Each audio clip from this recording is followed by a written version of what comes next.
Good morning, everyone. Hello, thank you very much for joining us. This is day two of the 13th annual SLO Symposium 2026.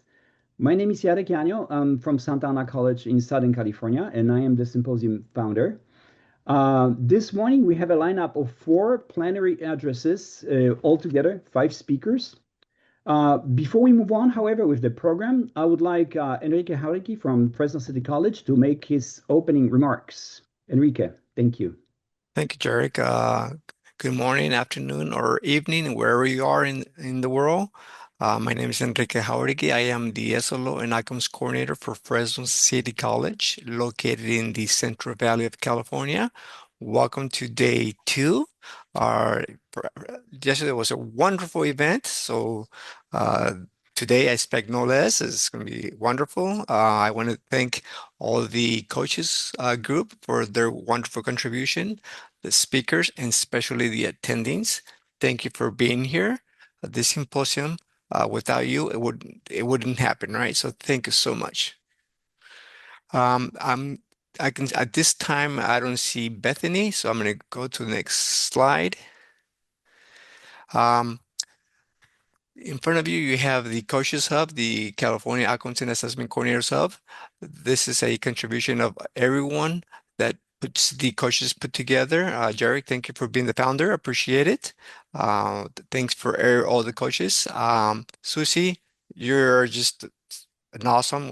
We have you in a pedestal for doing all the wonderful work that you do on behalf of the coaches. So thank you so much. In front of you, you have the agenda. 8 o'clock. We're going to go all the way to 12 o'clock. At any time, please feel free to take a break. If you need a break, do so. We're going to start with the plenary speaker, then Ciji, then we go with Stewart Robert, going 10 o'clock to Nickawanna, moving on to Joseph, Levy, and Natasha, and then we'll be finishing up with the evaluations. Okay? In addition, I'd like to thank all the sponsors who made this event possible. Without the sponsors, also, once again, this event would not happen. Thanks for all those colleges and affiliations that we have. So thank you so much. At this time, I'm going to pass it on to my colleague, Jared Johnian. Please take it away. All right. All right. Thank you very much. So, thank you, Enrique. Great introduction.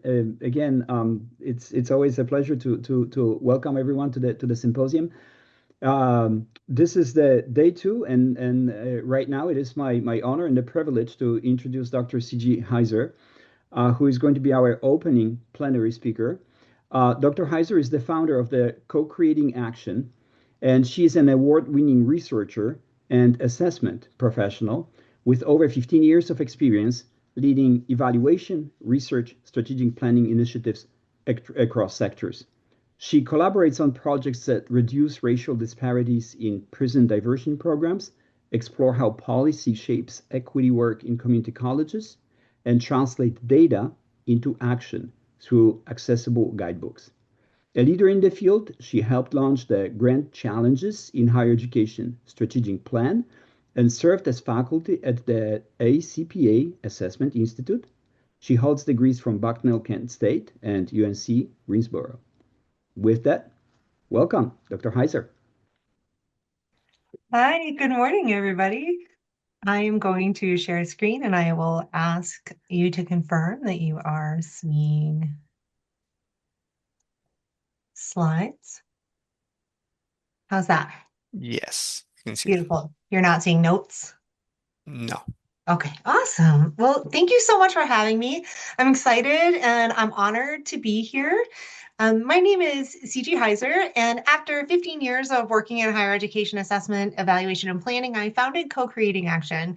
And we partner with higher ed teams, organizations, institutions, and associations to create clear data-informed strategies that drive meaningful and measurable change. We do this through strategic planning, campus climate studies, policy analysis, our free resource bank, and cohort-based communities of practice. Today, we are going to talk about strategic assessment leadership, purposeful practice for meaningful change. And I want to spend a moment introducing myself because I deeply believe, and if you ever have the opportunity to interact with me in person or one-on-one or small groups, you'll know this about me. But I deeply believe that stories matter, and so does our worldview. And so where I come from, where we come from, and who we meet along the way really shapes the questions that we ask, how we see patterns, what feels like valuable information to us, and what inspires us to act. So while you've seen some of the work that I get to do and you know what my degrees are, you don't know anything about me as a human being or how I might approach this work or why. And so I wanted to share a little bit about that. And if I had my way, I'd be spending the rest of my time hearing the exact same information from you all, but I'm not sure how much value that would bring. So here we are. Um, I like to share that I'm 5'2" because I'm very loud and I have a big personality, and people are often surprised when they see me in person to find that I'm travel size. So how did this, 5'2" white girl from rural New York come to be standing in front of you talking about strategic assessment and leadership for change? So I've had some key learning moments along my own personal growth and development, and this is not going to be a full autobiography. We're just going to talk about some highlights. I grew up the daughter of a single mother. We lived in rural New York and rural Pennsylvania. I grew up in abject poverty. And so on more than one occasion, I lived with my grandparents, and my grandfather, who I called Papa, was my absolute best friend. He really embodied what I later in the higher ed space learned was called a lifelong learner. And so whenever we would talk, he really thought that because I was a first generation college student, he thought when I went to college that I was just learning everything there was to know. There was no concentration. I must know something about everything because I was going to college. And so as a first gen, every time I would call home, he would have questions for me. And his questions would be things like, what have you learned to say in Japanese this week? One time he asked me, do I think corn oil is going to be the key to sustainable energy? And I think I responded with, Papa, you need to turn off CNN and maybe go outside and like take a break from the news.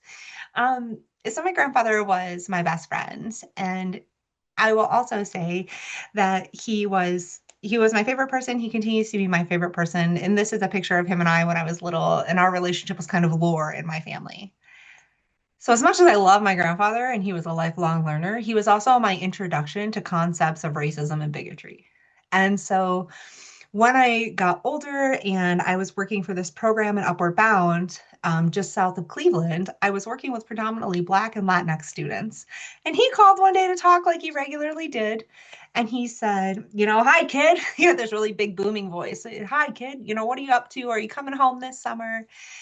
And he asked me about the work that I was doing with Upward Bound. Tell me what you're doing. Tell me what you're working on. And I, for the first time in my life, had this moment where I didn't want to talk to him about something. And I was really candid and I was really sad.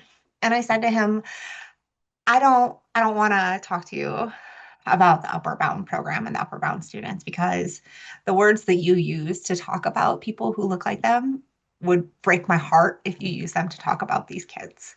And I really enjoy them. I adore them. We're having so much fun. We're all learning so much. And I don't want to hear the way you talk about people from different races used to talk about these students. And he took a breath and he paused. In reality, he's probably taking a drag of a cigarette because that would have been, more true to form for him. And he committed to just listening.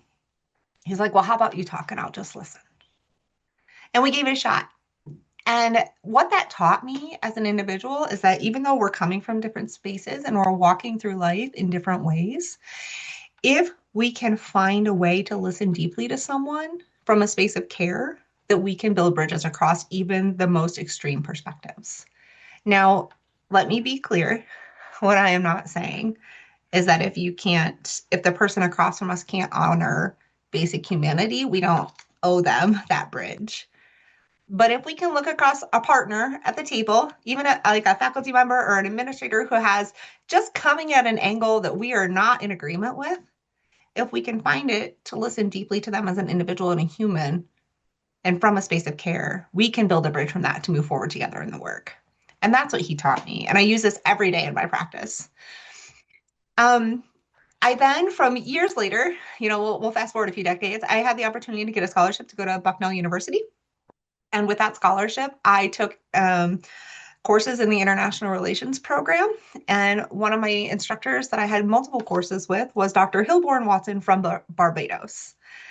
And while, as I was growing up, I was meeting all of these amazing people and all these individuals from different walks of life, Dr. Watson is the one who taught me that people's experiences are shaped by systems and structures and context and history, and that they are not shaped equally across races and across genders and across difference.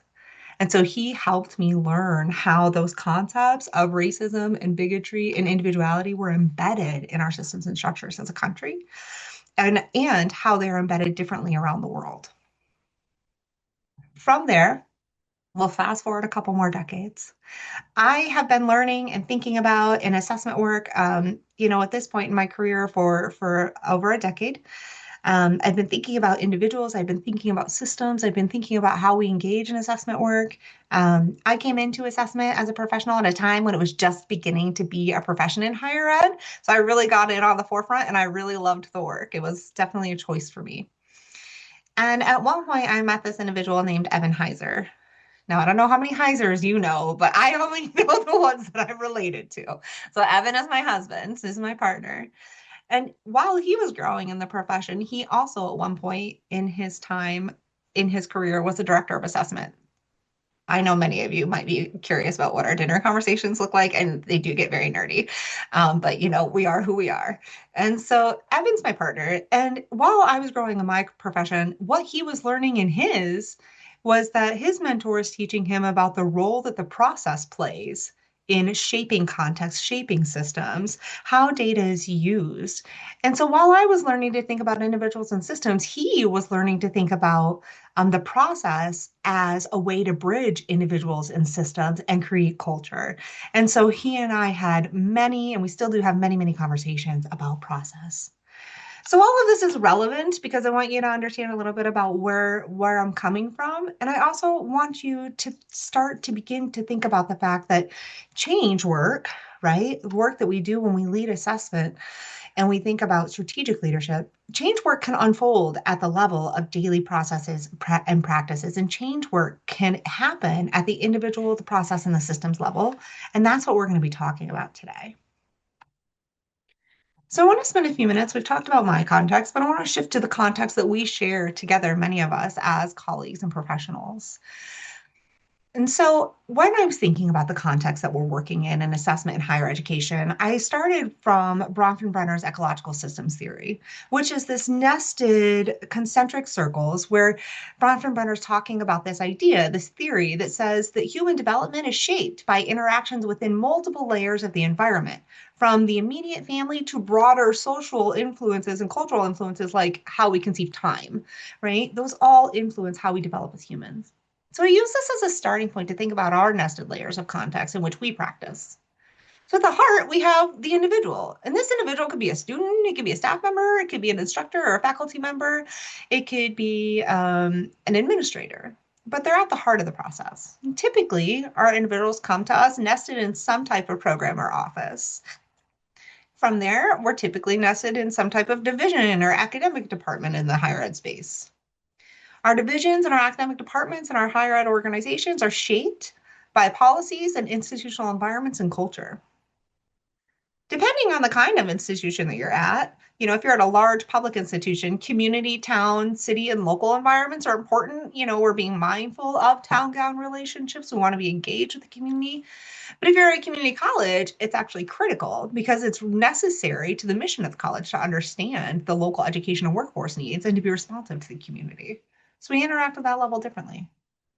And now we have the state and nation and global levels. And while we've always had these varying contexts, we're interacting with them in a different way and at a different pace than we have historically. And so one example of this that was a new experience for me, and as I've shared it with other colleagues, seemed unusual for them too. I had done community college meta-analysis of a policy audit. And so a bulk of community colleges had undergone a policy audit. I had contributed to some of the audits as well as looked at all of the audits to do a meta-analysis and find overarching findings. While I was flying to North Carolina from Michigan to give a presentation to the community college presidents about findings and strategies and action items, I was changing the language of the presentation on the plane to, to North Carolina because legislation in North Carolina was changing at that time, and some of my recommendations actually would have been illegal by the time I landed. And so that's a different context. As an assessment practitioner for the bulk of my career in higher ed, I never had to be responsive to the national climate so quickly in that way. So our context is changing and it's evolving. We have tensions in our work. And so in the chat, whether you want to comment or whether you want to use the emojis, but I'd love to hear if any of these tensions resonate with you. So we're facing all of these contextual factors as a profession, but then we also have these tensions in the profession. We have tensions between accountability, learning, continuous improvement. We've got tensions between compliance versus curiosity and asking questions that matter to us. We've got tensions between statistics and stories. I once had a supervisor who preferred only qualitative data. Her supervisor only preferred quantitative data. So very early in my career, I became a mixed methodologist because I needed people to make decisions with the information. So I had to speak the language that they cared most about. We have tensions between academic affairs and student affairs. We have tensions between curricular, co-curricular, extracurricular environments. We have tensions between equity-centered practices and traditional practices. Students as customers, students as learners.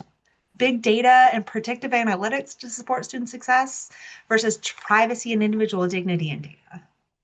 Does any of these tensions resonate with you? Please let me know in the chat. Share your comments, share your thoughts. We also have some basic leadership challenges that are evolving in the field, right? It's becoming increasingly political. And while assessment has always had a political aspect to it, it is even more so political now. Oftentimes, when I have the opportunity to work with faculty and teams, there's this deep and very valid concern over what's motivating this, what's driving our commitment to assessment. Sometimes there's this emphasis on accountability and compliance rather than learning and growth. Power dynamics are at play, right? Well, we can't ask that question because we don't want to know the answer. Well, who's we? I want to know the answer. Like, what if we could better serve our students? But, right, sometimes that's a thing, power dynamics. Internal versus external drivers. Faculty buy-in, right? Everybody in the institutional landscape is swamped out. And how do we just create space to be reflective instead of reactive? So that buy-in. A top-down process versus a process that is generated from our own deep desire to understand the impact that we're having on students in our classes and our programs and our services. Ethical challenges, right? I actually have found in my last role as the Director of Assessment, Marketing, and Communications at Western Michigan University, sometimes my ethical challenges came from students. I would have students come to my office and say, I want this file of row-level data on student engagement because I want to prove that this office is racist. And I was like, okay, let's talk about that. That's a really powerful idea that you have, but I don't hear a question. And so let's talk through this and what this looks like. Also, at the end of the day, change is just hard. Even when it's data informed, it still feels like one more thing that people have to do. And finally, one of our ongoing challenges is there's a gap between collecting data and using it for change. Again, if any of these challenges resonate with you, I see a thumbs up. Yes, if any of these challenges resonate with you, give me a thumbs up, give me a shout out in the chat. Let me know what's hitting home for you. But I would like to share, and I committed to sharing in the abstract for this presentation, something really important, which is that if you're experiencing any of these challenge or tensions, you're not alone. In 2021, some partners and I launched the first study of equity-centered assessment across the country. We called it the Equity-Centered Landscape Analysis. We had almost 600 professionals from higher education organizations respond to our study. And one of the open-ended questions we asked was, what are your barriers to using data to advance equity? We had more than 400 people respond to this open-ended question. So some more colleagues and I got together and we coded these, and these were the themes that emerged, right? Knowledge and awareness. I don't know how to get from collecting the data to using it for change. I don't have access to the data from IR that I need to link the data I'm collecting to student demographic data to analyze trends across groups that would help us close equity gaps. I don't have the capacity. I'm running on empty as it is. I'm an office as one, or I'm an office of one and this is only 10% of my role. Um, Resistance to building culture.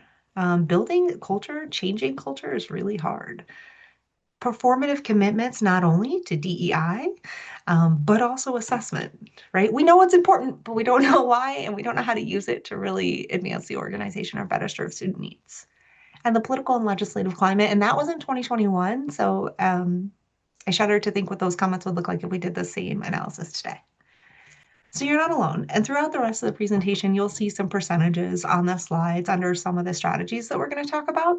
And those percentages are from this same study. So what do we do? How do we navigate all of this? And how do we be effective in the face of these ongoing and evolving challenges, this dynamic context that we're in? How do we really get to the heart of what we're here to do in the midst of all of this? And the first thing that we're going to do together is take a couple of minutes. Let's take 3 minutes, and I want you to answer the question for yourself in the slide. So what is your greatest hope for assessment work in your context? What is your greatest hope for your assessment work in your context? This is completely within your locus of control. This is your hope for the work that you do. Take 3 minutes to reflect on this. If you're feeling brave or just open, feel free to comment on it in the chat, and we'll go from there.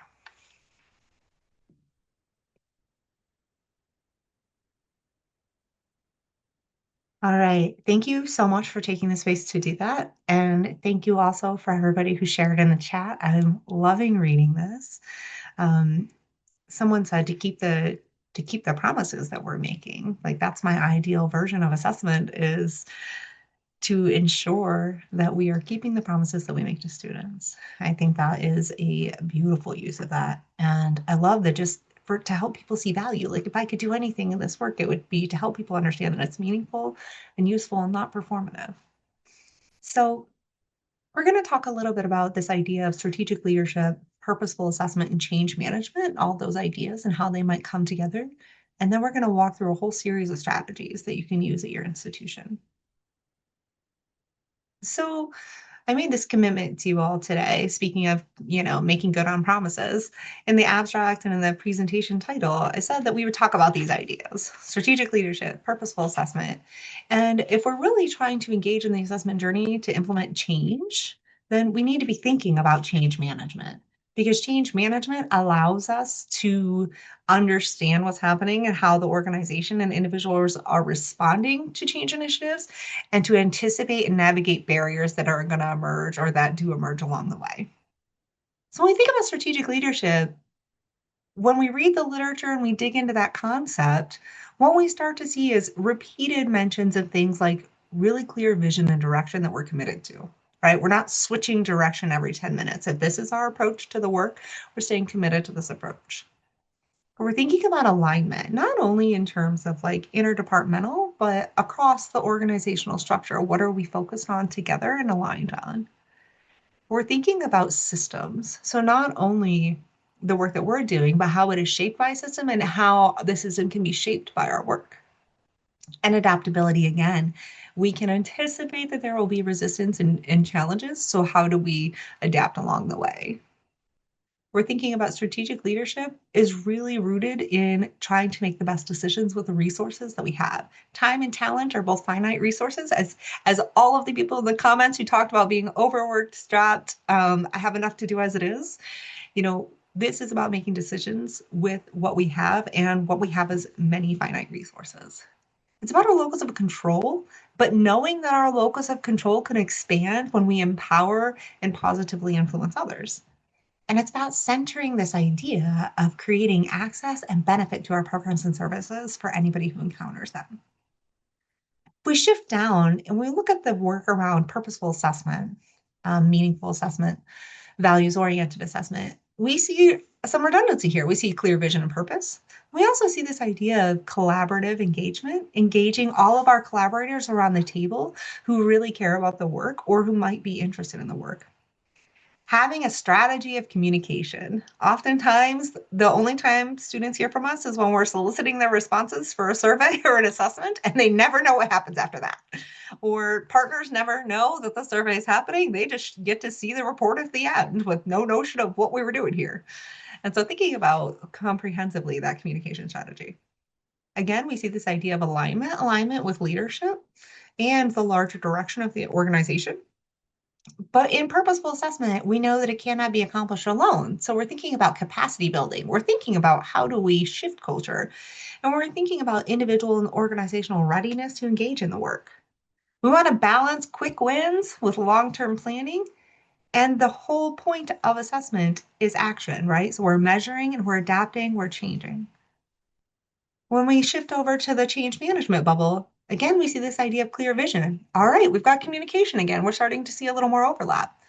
The importance of engagement and coalition building. Change does not happen in isolation. We need teams of humans who are dedicated to the work to move an initiative along, and they need to have shared ownership. We have this idea of understanding, considering, and navigating power dynamics. And the whole goal of change management is to learn, act, and iterate. So that we see embedded in change management processes and models this idea of measure and adapt. So if we were to treat this as some type of really ugly, gross, messy potential model for how we might move an organization forward and engage in strategic leadership and purposeful assessment for change, what might that look like? How might we leverage this really dirty, gross, words everywhere, overlapping circles of a model to move from compliance to curiosity and continuous improvement across the organizational structure? So buckle up, my friends, seatbelts on, arms and legs inside the airplane, because for the rest of this, we're talking about key strategies. So strategy number one that you can adopt for yourself, your assessment committee, a faculty meeting.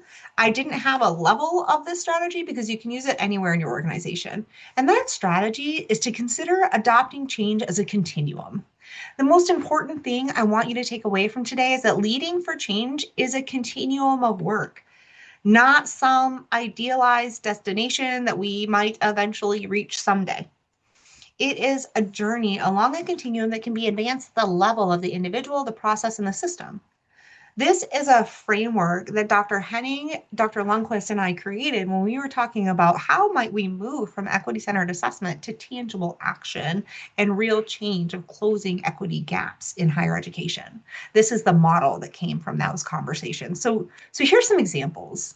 As an individual, you can reflect on and recognize gaps in your own learning and knowledge, right? So we're at that top square, that top left-hand corner. And one easy example is learning taxonomies. Everybody tends to default to Bloom's learning taxonomy. But what are our other options? This is a question you can ask yourself, and you can expand your learning. You can also reflect on your biases and how they show up in your practice. And sometimes we have biases that are negative, right? Sometimes we have biases that are positive.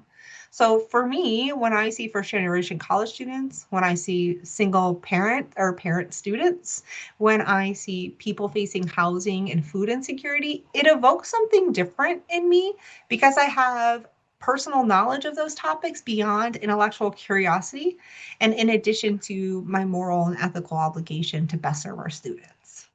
So I know that about myself. If we look at the process level, we can disrupt our typical approach to assessment by collaboratively starting with the end in mind. Oftentimes we hear this advice of start with the end in mind as a practitioner, but we usually think about it individually as we're navigating the assessment cycle. What would happen if before we ever launched the assessment, we had a team of individuals who were all focused on the same topic and cared about the outcome of that data? When we think about that intersection, so this would be the far right-hand side, the lower corner. When we think about the intersection of reframing and systems, in the policy audit work that I was telling you about earlier in North Carolina, one of the final recommendations that I made was that the best way to think about your policies when you're conducting an audit, whether you're writing them or whether you're reviewing them, is to ask yourself, does this policy center student success? That is a simple reframe that can shape the systems that students engage with on our campus. Does this policy center student success?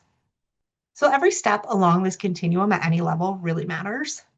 And when we get stuck or when we hit barriers in our work, my ideal for you in this continuum, as I've reflected on it over a couple of years, would be that there are 9 dimensions of opportunities, of directions to turn to when you hit a wall. And so I hope that when you are engaging your assessment, you're trying to implement change, that you will look at this map and you will think about, okay, I'm here at this intersection, but here are other opportunities. What might this look like if I shifted to one of these other boxes? How might I be able to continue to foster hope and foster a better educational environment and outcomes? All right, moving on to our next strategy. Change the questions that we ask. Again, this isn't rooted at a different level of at a specific level of the organization, because I think that this applies to everyone. So the questions that we ask shape the data journey. If we shift the focus from what solution do we need to adopt to what is the root problem we're trying to solve, we begin to analyze and collect information that leads us to different outcomes. It's also important to think at the fact that to ask ourselves in meetings and in conversations, are our conversations guided by our individual relationships and programmatic impact on students, or are we centering our collective responsibility to students and their success in this?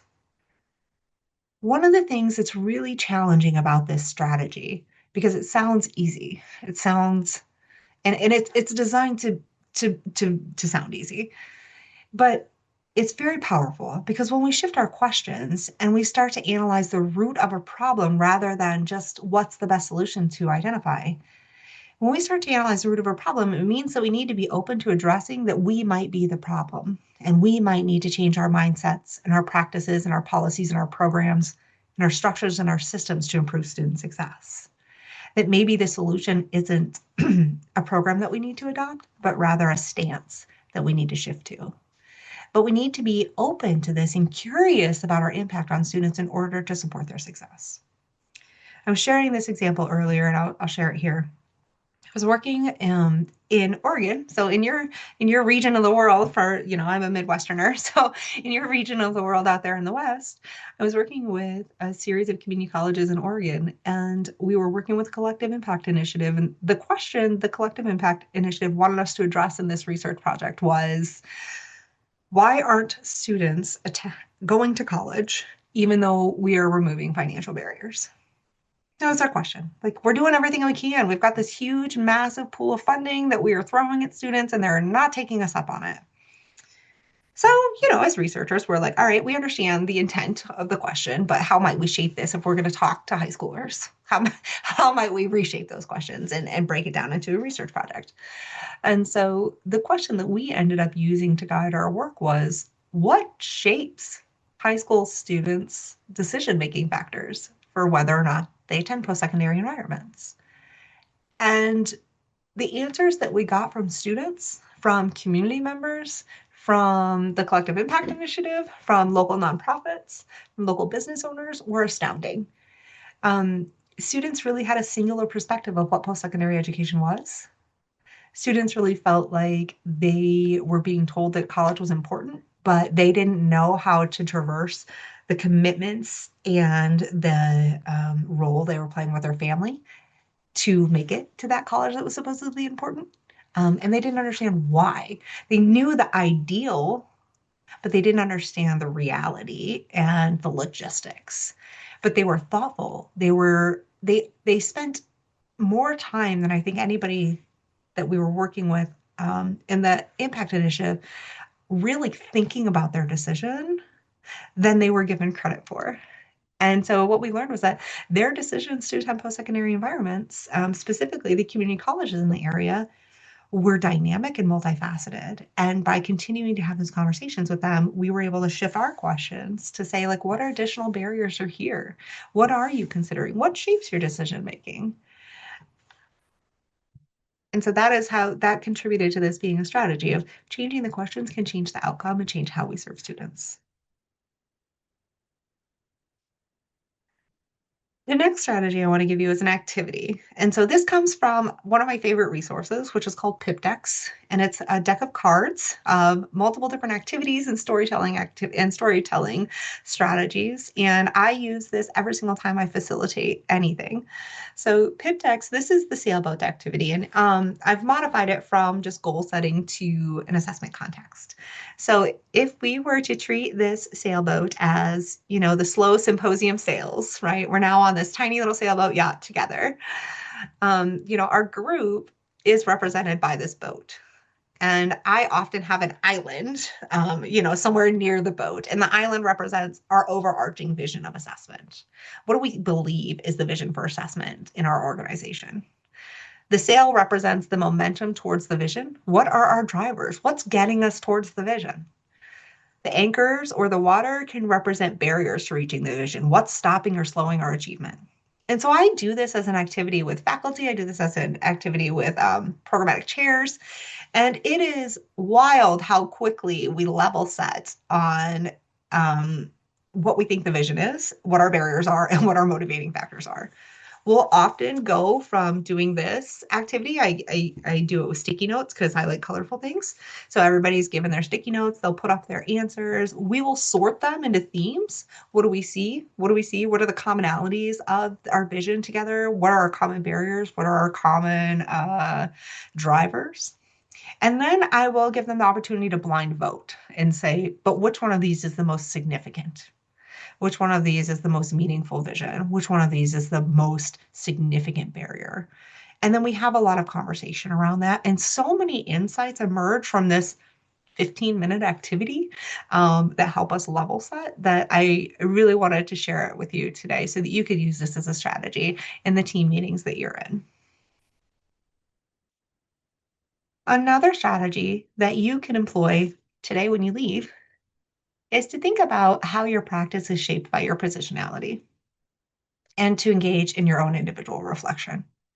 I shared an example of this earlier, but because I'm first gen, because I come from a poverty background where we had housing and food insecurity, because my mom was a single mom who achieved a bachelor's degree by working during the day and going to community college at night. When I see those identities, I feel a different kind of resonance with the data. I know that I have a proclivity to find that meaningful because of my identities. So how do I balance that out with the rest of the data?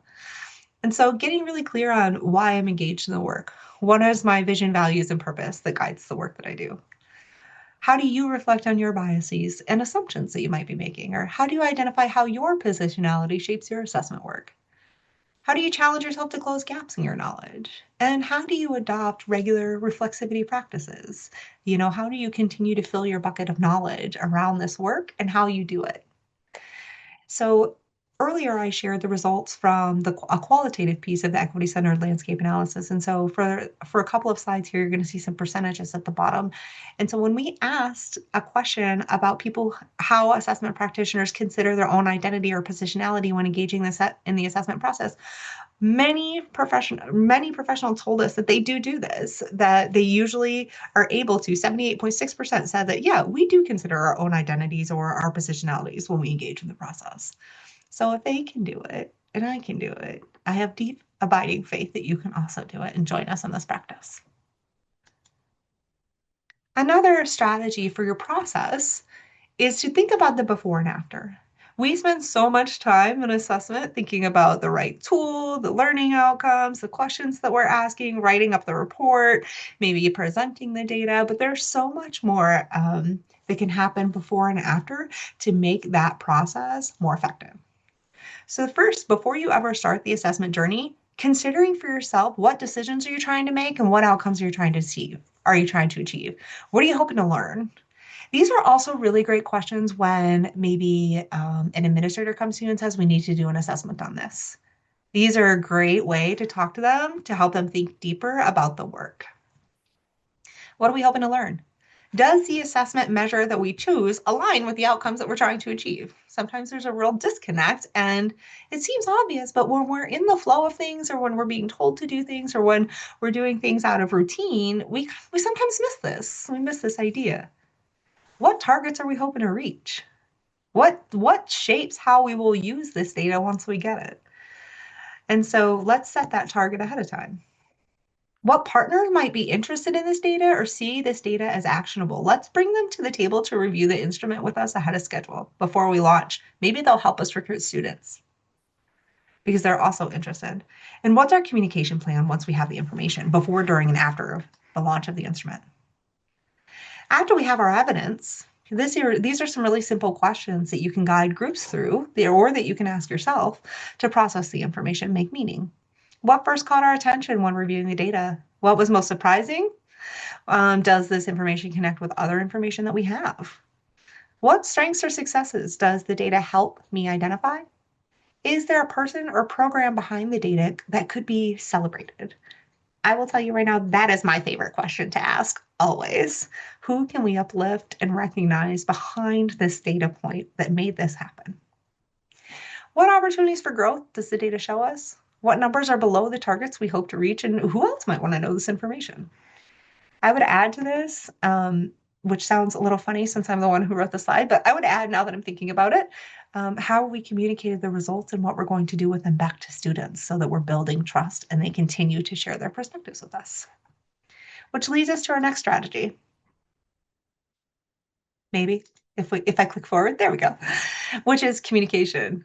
And so communication is a strategy, and we often forget this as a key opportunity to build trust, to build relationships, and to advance use of assessment results. And so one of the things I would encourage you to think about is, how do we communicate around the journey of data? And so connecting with collaborative partners across campus when you design, launch, analyze, share an action plan with the results. Have a group of people. When we were in the midst of COVID, one of the things that I did was reach out to a group of people across campus in student success, faculty, admins, everybody. We had two vice presidents and a provost, everyone down to like academic advisors. And we were doing pulse surveys. So we had 5 question surveys. We did them weekly to get a gauge. And one of the last surveys was, how would you like resources? Connect one-on-one, send me videos or resources, or send me, there's another option of how they wanted us to interact with them. And so before we ever launched the pulse survey, we had a full action plan in place. Okay, if they want student success resources, the Student Success Hub is going to take that data and run with it. If they want information about compliance, the marketing office is going to take that, and the Student Health Center is going to take that and run with it. So we had a whole action plan developed before we ever launched those pulse surveys. And that meant that we could immediately act on the data. Pre-populate that action plan, right? Set the targets. All right, if we're below this number, what do we need to do as an organization to help students out? Another option for a communication strategy is to create a roadshow routine to share the evidence and the stories of improvement. So maybe you have a couple of key audiences that you're like, I know that in March we're going to launch this study. So in May, I want to be able to talk to the following groups about this. So how do I get on their calendar now? And then another really simple strategy that I've employed, that some colleagues have employed at their institutions after we talked about it, which was really fun, is this idea of a metric Monday. What's one simple data point that I can share with colleagues? For me, it started as like the leadership team at Western, and it grew to be like hundreds of people deep that would get this, including the president, the provost, the director of IR. So just every Monday, I would pick one data point from either our student data system or a survey that we had launched, or the number of students engaged in organizations, just one metric that needed not a ton of context, and I would share that data point out. This became a way for us to have common conversations and share important information about the contribution of a staff to the larger institutional environment. I spoke a lot on the last slide about action plans and pre-populating an action plan. So I wanted to give you a template if you don't already have one. Take this, run with it, do whatever you want with it. I think key aspects to include in this are, what's the data point we're responding to? What is 1 or 2 response strategies? Don't go wild here. Everyone has plenty of work to do, okay? 1 or 2 key strategies. What do we want to see the data point move to? Who's responsible for doing it? And when are we going to reevaluate to see if our strategies impacted change? Keep it simple, keep it streamlined, And you can use this, make this, part of your routine with every instrument that you use. You can do this for yourself if you're the director of an office, or you can engage people around a team, an assessment committee, a faculty department. You have lots of options for how this can be used. Here's another strategy that maybe seems a little wonky, but standardized measures have been around for a long time. But when those measures were standardized was on a demographic population that has changed dramatically in higher education since then. So it's really important that when we're using any kind of national standardized measure, and my PhD was in educational research methodology, so it's taking a lot for me not to do like the standardized measure because I have a lot of feelings about it and how measures are standardized and who that includes. But when we use standardized measures, ask for background information or a psychometric profile. And what this tells you is, does this measure function reliably? And does this measure function accurately across diverse populations? Every single student does not actually read the question the same. And there are biases embedded in instruments and in questions and how we ask them, just like there are biases embedded in how we interpret and use evidence. So things to consider. And if you think I'm making this up, which you might, I promise I'm not. You can look at the testing standards that come out of like ITC, the International Testing Commission, and they have standards for fairness and they have standards for bias. And so you can go see, like, this is not a new topic, but if you're not nested in the measurement literature, you may not know that. So review the instruments, ask for the background information, but also review the questions for inclusivity, ideally with students. Form a little council of students, give them a stipend and say, we're going to connect 4 times a year when we do measures, and here's what I'm going to ask of you. You don't need to be a methodologist. I just want your opinion on some things. When we asked on that national survey that we did, 38% of professionals said that they usually or always review measures for inclusivity. So we have room for growth here. This is an opportunity for us. One of our last strategies, or this is our last strategy that we're going to talk about today, is building off that last point, which is really thinking deeply about how to engage students. I know you had a student panel yesterday, and I think that is fantastic role modeling for how to engage students. We were once launching a national survey when I was at the University of North Carolina at Chapel Hill. And I went to one of the student organizations that had a very big group. They had, and it was one of their open meetings. So there was a lot of participants that night. And so I asked if I could get on their agenda, and I took the survey that we were going to do to them. And we had 20 additional questions. So we walked through the survey together. I walked through the questions that we had designed as a unit that we were going to add to the survey. I only had 18 questions at that time. And so they helped us refine. They gave us their input. They told us what they thought we should do with the information. They told us how we should recruit participants. They told us ideas for how to share the information once we got it. And then, to my absolute delight, they negotiated for one of the 20 questions. And I was more than happy to be able to give them something out of reciprocity. To be like, yeah, absolutely. What do you want to ask?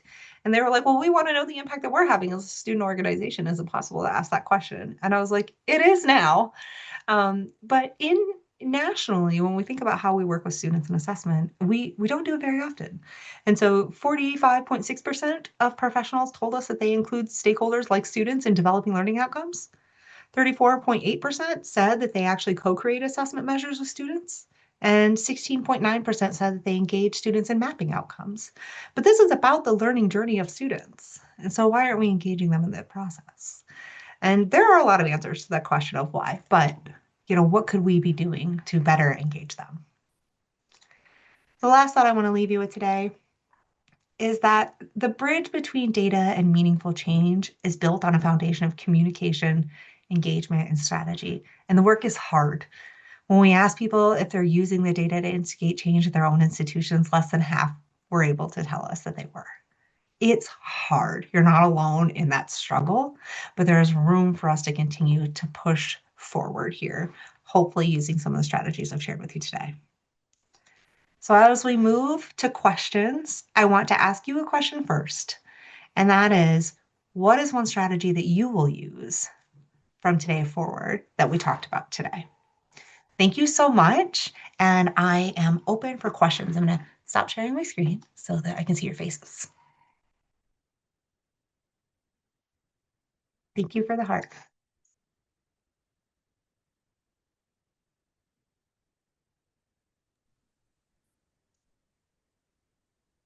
Thanks, I everyone. certainly like the building of the bridge idea. That's just, from the data to the decision, communication is just has to be there. So that's just a fantastic analogy. I can't think of anything better to illustrate the process. And you're absolutely right. The work is hard. It's only the beginning of the conversation, right? It's just so this is very, very, very insightful, as straightforward as it is. It's just a fantastic realization and very, very straightforward plan to move forward. Fantastic, fantastic observation. Thank you. Thank you. I'm looking in the chat now to see if there are any questions.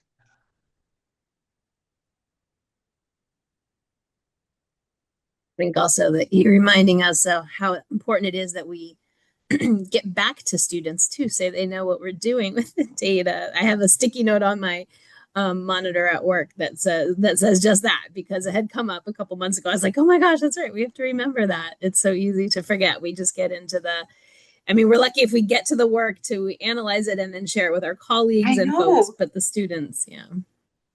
I will tell you a huge point of pride, and it still makes me laugh to this day, even though I haven't been there for like 12 years. When I was at Chapel Hill, the Daily Tar Heel, the newspaper, was a really important student space. And so we would all read it, right? As part of the community, we read it every day. And we had done this huge campaign, Tar Heels Talk Back, because we had asked students, like, what are the top ways you want us to renovate the residence halls? Like, we had a pot of funding. You tell us what we want. And they were like, can y'all just paint for the love of everything? Like, it's ugly in here. And so we were envisioning like way bigger projects. And they were like, just paint, please. And so we then did this huge campaign to share with them the changes that we were going to make, the timeline. And in the Daily Tar Heel, there was a kvetch board, like things that the students were complaining about. And a student actually wrote, like, we get it. You're making the changes. Stop telling us about it. And I was like, we are winning. We have won. We've communicated to the point of annoyance, but they know that their voices were heard. It is great. That was my win. Nice. Which PIP deck? I see that in the chat. Which PIP deck would it be for assessment activities? It was the one with facilitation activities. There's one that's specifically about just all activities that you can do for facilitating. I will find I'm looking over there at my bookshelf, but I will find the specific name and I will share it with your team so they can get back to you. I want to be mindful of time. Are there any other questions? Yeah. Okay, I see a couple of things. I'm going to trust our team to cut me off here when you need to get to the next people, okay? All right, can you share an example of how you use the adopt change as a continuum strategy? Yes. So I use this a lot with people who are feeling very, very stuck in assessment work. So a recent example is I'm working with a team of faculty and administrators at a small organization. They're preparing for their accreditation visit. And so for the next 18 months, I have a curriculum for them where we're building a culture of assessment based on a foundation they've been trying to build, but they've had lots of bumps in the road. So we have a curriculum where we're building a culture of assessment together. And a narrative that I kept hearing was, that's not in my locus of control. How do we do this at levels? What level is this happening at? Like, I don't know. It's not possible to measure creativity. And so I use that change as a continuum to help them pinpoint something they could focus on and help them strategize around, like, what is your locus of control and what can you shape? And I had lots of resources for them that navigated the challenges that they had shared. So we started with that, and then we used it as a reflection tool. I hope that answers your question. If not, just put something else in there and I can work with your team to answer them offline. Just joined IR to CC. What is the number one piece of advice you would give IR regarding program planning and assessment? Build relationships. If you want the program planning and the assessment to be effective, build relationships and communicate with people. Create, and it may mean that you need to create communication infrastructure. I had colleagues that I made it my mission to be their work best friends. And the one colleague was a 67-year-old chemist who got promoted into being like an associate provost for assessment. So we didn't have a lot in common, but I made a way. I took him donuts a lot, and I was like, we will be friends, because I needed him to partner with me as someone who had been trained in assessment to do the work and make it actionable. So donuts, relationships, communication. Right on. Well, thank you so much. Thank you, Dr. Heiser. This was just very, very inspirational. Oh gosh, thank you again for the straightforward message. This is just a lot for us to think about. But at the same time, like I said, I think we do know what the next steps should be, as we like to say on during our Friday SLO talks. We know what to do on Monday morning. So that Yeah. was very truly inspirational. Thank you very much for nailing it down for us. Yeah. With that, I would like to give us perhaps a minute or two for a break. If anyone needs to step out for a second, and we'll move on to Robert Stewart as our next speaker. Thank you very much for Dr. Hazer for joining us, and I'm sure we are going to stay in touch with our Thank collaboration you. with Coaches Group. Yes. Thank you. Thank you so much. All right, it's 9:01. So we're going to move into our next speaker. I am very happy and proud to introduce my friend and my colleague, Robert Stewart. Robert is the Vice President for the Academic Senate of California Community Colleges. He's a fantastic leader. He's doing wonderful things. And Robert's going to be talking to us today about observing science in action, authentic assessment practices for STEM labs.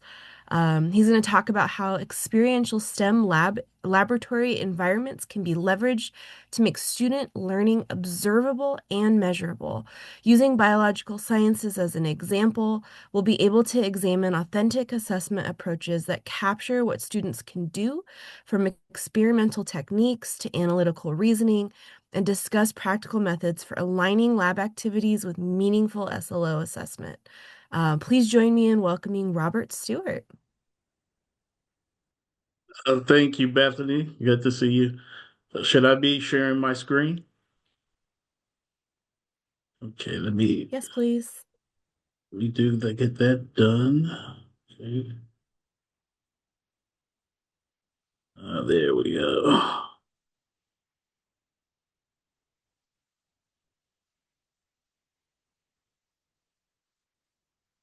Okay, so I think you guys can see the screen. Yes. I need to put in presentation mode. There we go. All right. Thank you guys for inviting me to the SLO Symposium. I am Robert L. Stewart Jr. I am the Vice President of the Academic Senate for California Community Colleges. This is actually my second time presenting at the SLO Symposium on behalf of the ASCCC, but I've attended symposiums, I guess, since the very beginning of the symposium. I remember going to Santa Ana College to one of the symposiums when they were in person. So let's go ahead and get started. All right, and so you've heard the session description, but I wanted to point you to the picture in this on this particular slide, and it shows a student in a science lab. And the thing about science labs is that when you look at this little girl, you can see her curiosity, you can see her thinking. You'll also be able to see if she's frustrated. You can see the light bulb, the aha moment. So there's a lot of observation that can happen among with our students in our science lab. So I'm a biological sciences person, but a lot of STEM courses are going to have labs. And whether you're talking about chemistry or physics or computer science or engineering, if they have labs, this is going to be a great opportunity to be able to observe student learning behaviors. All right, so let's go ahead and frame the session, and then we're going to look at what observable learning looks like, and then we'll talk about how we can make student learning assessment visible during lab activities through multiple learning types. We'll look at some authentic assessment strategies. We'll talk a little bit about students assessing their own learning. If time permits, we have a very short group activity, and then we'll close out. And then I'll take any questions as well. All right, so let's go ahead and frame the session here. So what we're looking to do in this session is to look at ways that faculty can assess specifically in STEM labs what students can actually do, when they're in these labs. And when we're looking at this, we can also assess what are they thinking about? How are they thinking through the things that they're doing in the lab? How are they communicating as they do with the instructor and also with their peers? And then when they're doing, how are they performing the actual scientific work? And so what happens is that the STEM labs naturally will lend themselves to the types of hands-on tasks that have both a finish and a start. And it allows us to see what the students are doing through that period of activity. And it also allows students to manipulate objects, which we can also observe. And then most importantly, it allows the faculty to focus on the skills and competencies that students reveal in their observable learning behaviors in the labs. And so let's move on to the next slide. So what does observable learning look like? So when we think about learning behaviors in the STEM labs and them being observable, we're talking about things about the students' behavior in the classroom that we can actually see. We can also use our ears to hear what's going on with the student as they're learning. And then we can also capture behaviors as we're looking at students, observing them, and using our senses to figure out what they're actually doing. And we can use these behaviors to provide evidence that students are actually understanding and learning in the class. And so just to give some quick examples, in a biology lab, and I'm not assuming that everyone in this session is a science person or a biology person. If you are, great. If not, just bear with me. I have a lot of people that I know that simply hate biology. They hate science, and that's just something that we deal with as scientists. But if we're talking about things like how a student is handling a microscope, okay, that's important. Aseptic technique, if you're doing more microbiology type of work, a lot of times students have to prepare solutions in labs, or they need to be able to pipette those solutions into different vessels. Also, how are they reasoning in a verbal sense when they're interpreting their data? This is absolutely something that can be done during the lab session. And then also it's important to observe how the student is communicating in the group. And the reason I say group is when you talk about STEM labs, students don't work in silos. In science labs, usually there's a lab partner or a lab group. And so it becomes part of the embedded learning and how the student is communicating in that group. If the student is not communicating in a group, 9 times out of 10, they're sort of just going along for the ride and not really learning. And that's something you could also observe. And so this is a very important context of observing student learning. All right. And then I said I was going to ask you guys in the chat to also, because this is just a short list, but if you're a science person or if you've taken a science class even, in the chat, let's let you observe, just suggest just one observable learning behavior that instructors can see, hear, or capture as evidence of student understanding. And I'm not going to necessarily wait around for those answers, but just go ahead and put them in the chat. I'd be interested in seeing if you could come up with some other examples. And I think let me click on the chat because right now I don't have it up and I can't see what you guys are doing. Oh, someone loves biology. Julie Jenks, thank you. Okay, let's move on.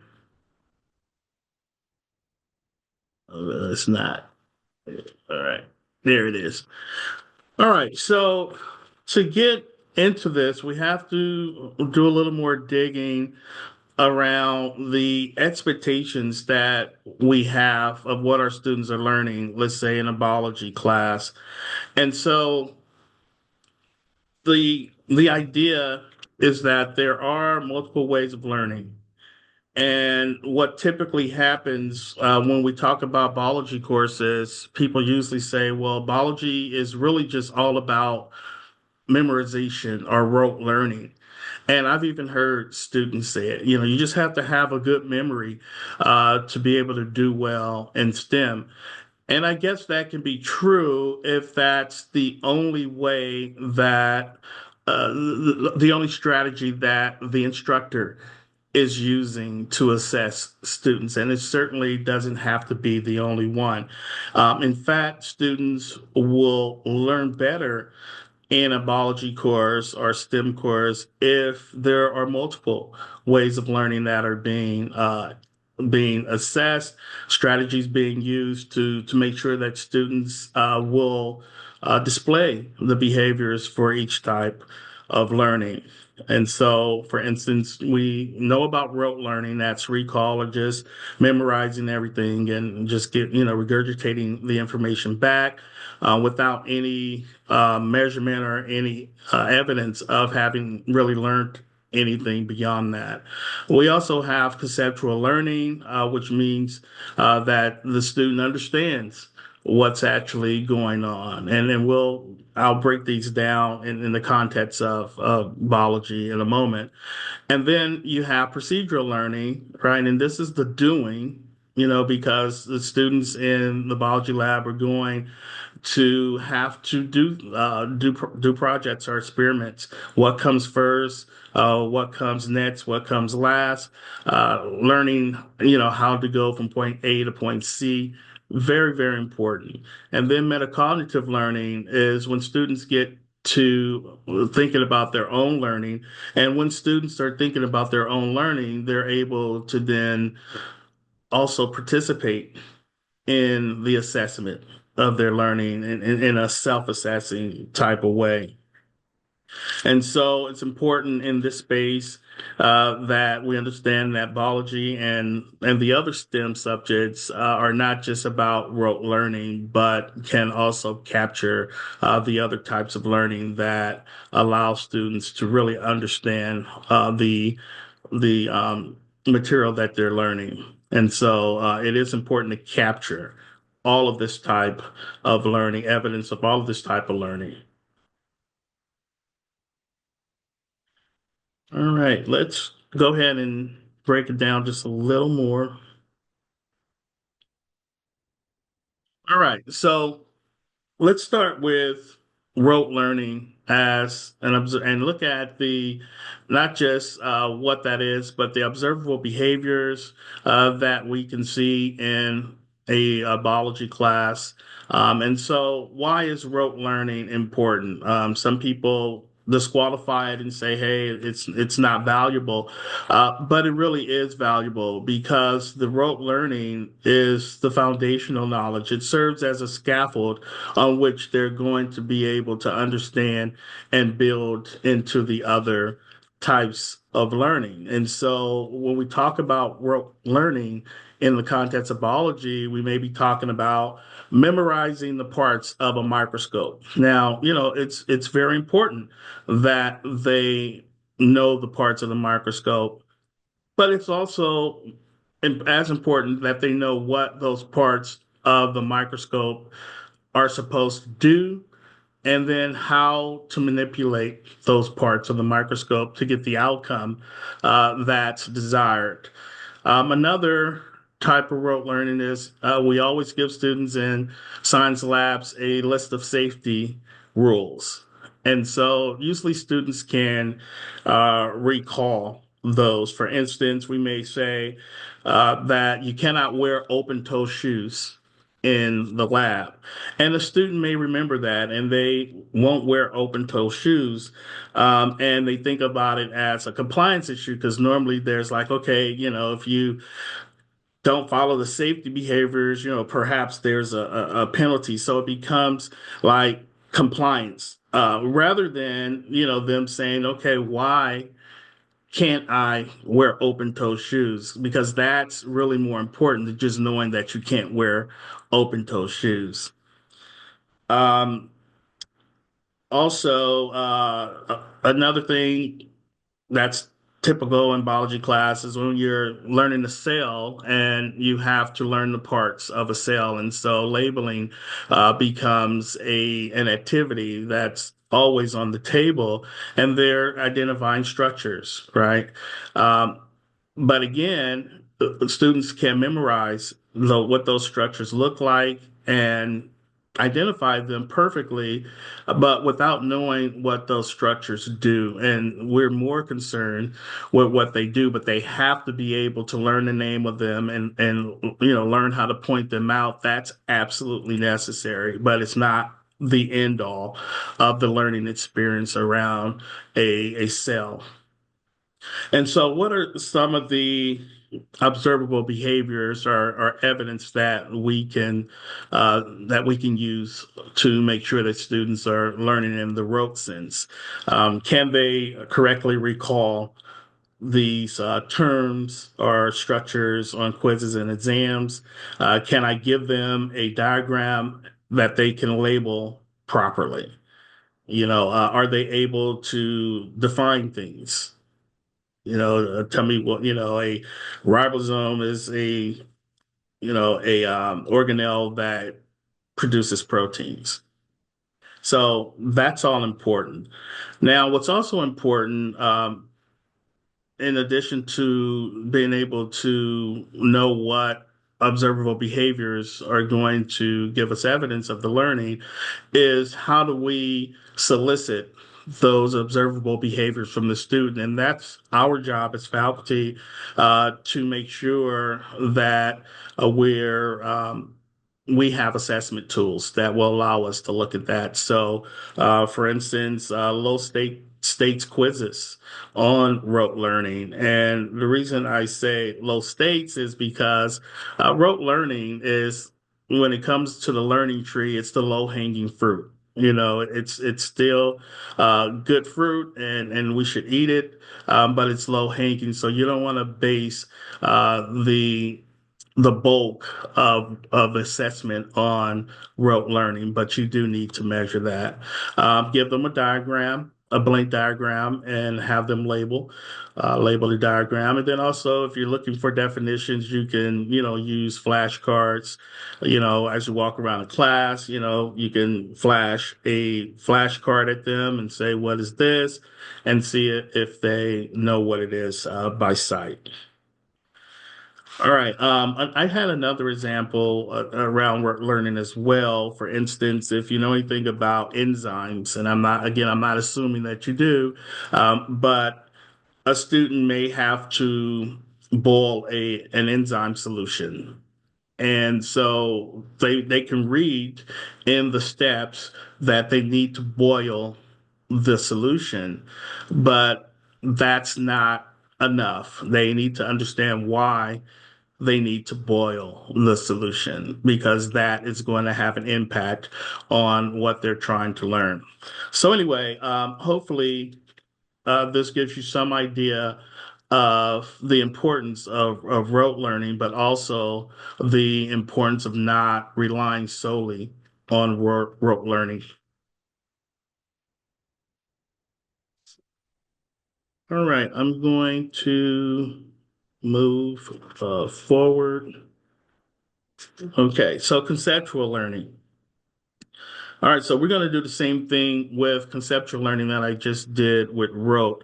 So when we're talking about conceptual learning, what we're talking about is that students are actually understanding and understanding to the point where they know that there are relationships between certain entities and things that they're learning, that they're able to know a mechanism. I'll give some examples of these and also why something is happening.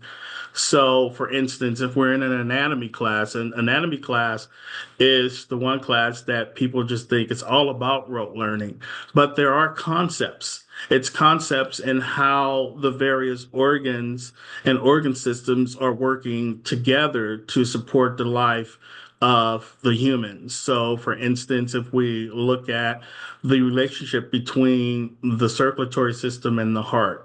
So, the heart has associated blood vessels. And so students should understand how the heart and the blood vessels are working together in order to, get oxygen, for instance, to different places in the body. Mechanisms, it's important that students understand, yes, this is a mitochondria on this figure, but how does the mitochondria do what it does? What is the mechanism of energy production? So this conceptual learning then becomes very important for deeper understanding. So some other examples that I have listed here, like explaining why a control group is necessary, right? So, if I go a little further on that, if students are performing an experiment and we say, hey, you need a control group, the student needs to understand that a control group is a point of reference for a predicted outcome of their experimental condition, and that they'll be able to use that control, for instance, to understand what a negative result looks like. They'll understand what a positive result looks like. And then this allows them to look at their experiment and say, hey, this didn't work. I was supposed to get a positive result, but I got a negative result. Why is that? And, they can start thinking about, contamination could happen, and they need to be able to think like that in order for us to know that they're actually learning the concepts. So what's some of the observable behavior or evidence that faculty can see if the student is able to give a verbal explanation? That's going to be a win-win. Can they write justifications for why they're going in a particular direction in their lab work? Can they validate their predictions with reasoning? Because before you ever do anything in a lab, you should be predicting what the outcome is going to be and be able to reason through that. Now, again, the assessment tools are going to be important because this is going to allow for us to collect the evidence or the behavior that we're observing. So we can give students prompts to explain their reasoning behind something. We can also have prediction before results questions. So before you do anything, can you tell me, what's your prediction of what's going to happen when you do X, Y, Z? And then also, of course, we can have them interpreting data in many different forms as well. And so all of that will, as we're observing the students, we can record, or if it's an assignment and we're assessing the assignment, we can also get it that way. But the idea about observable behavior in the lab environment is to actually do the assessing right there. And I'll mention something about that in a moment. If you guys have a question that's pressing, I will answer questions in the middle of stuff. So feel free to do so. And if I can, Bethany or someone, if you guys can let me know if there's a question burning in the chat or a hand up, I'd appreciate it.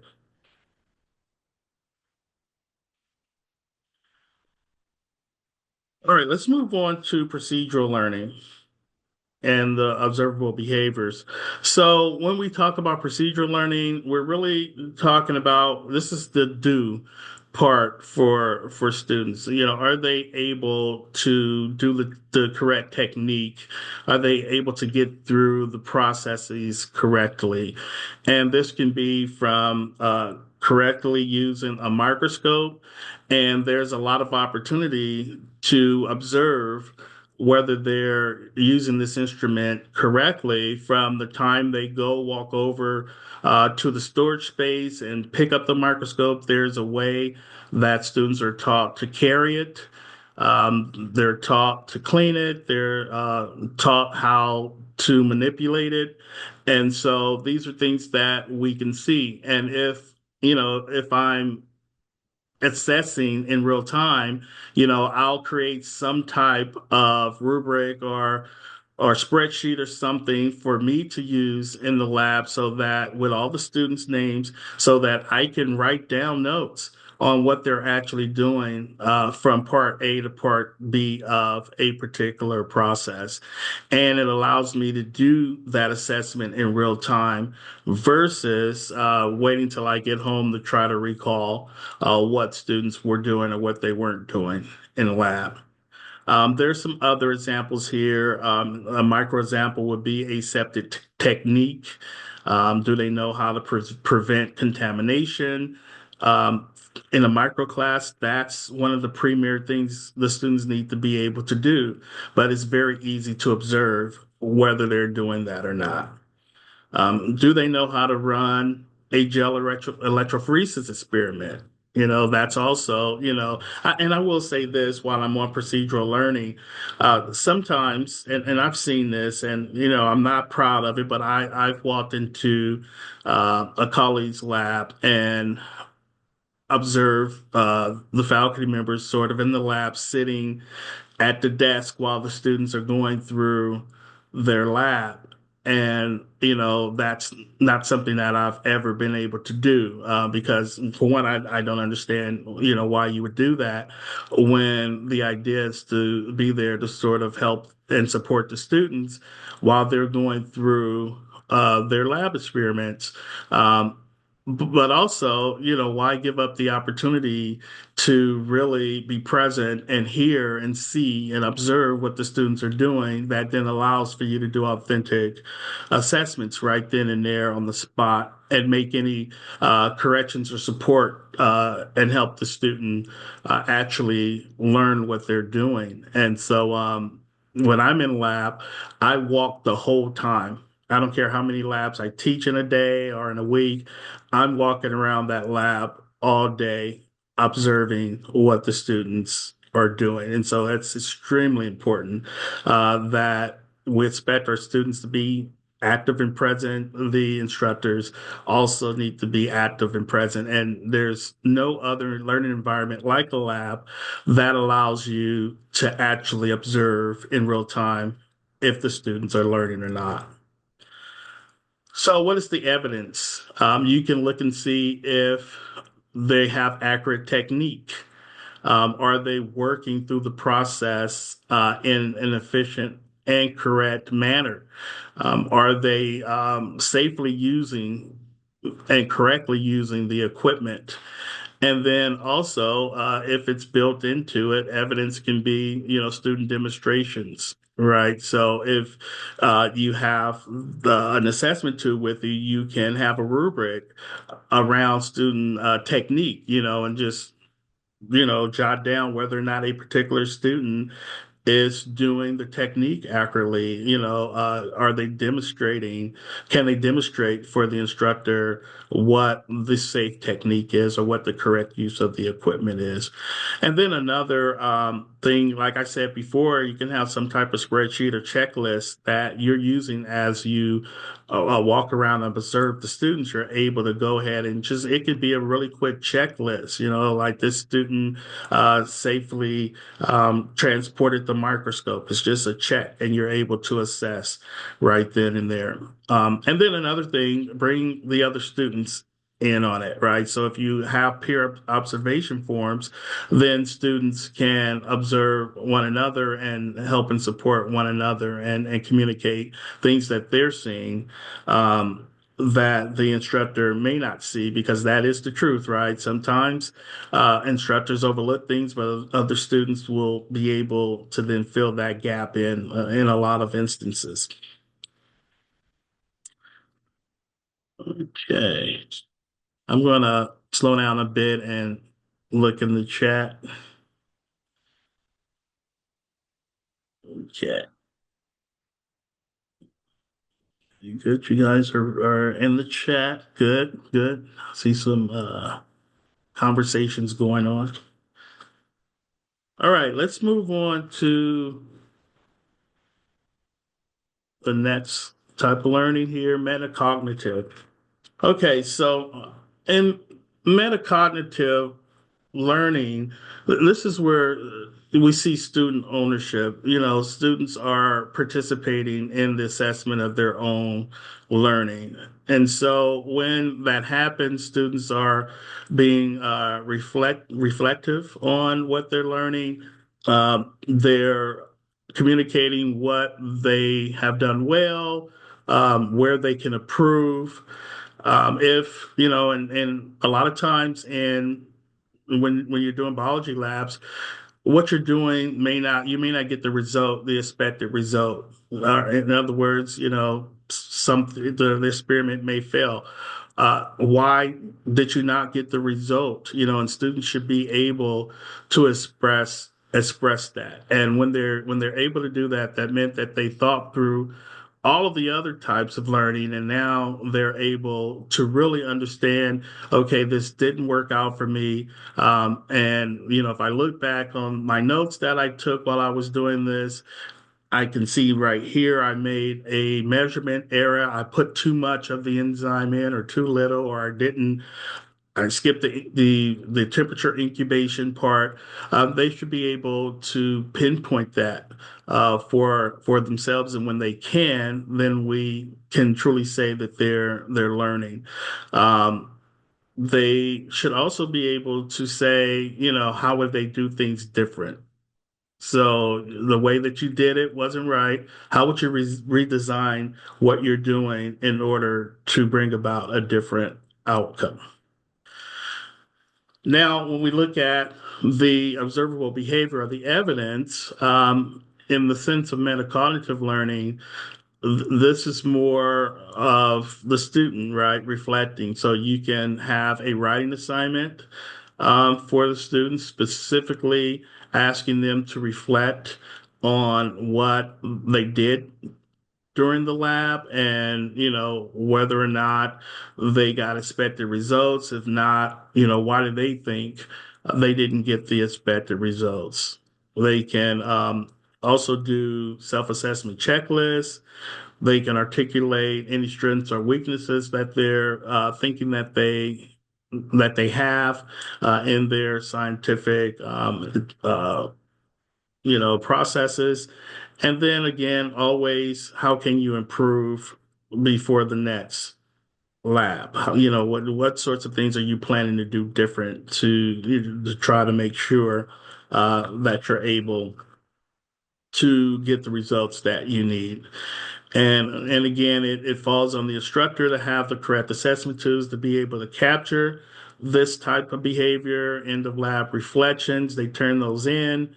Error analysis prompts, if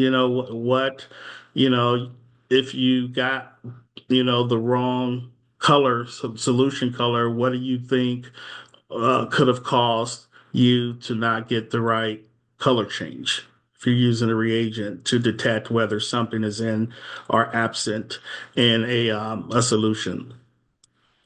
And then, you can have some type of self-rating rubric to talk about the student's confidence and have them elaborate on how they're feeling about their abilities to do what they're doing in the lab.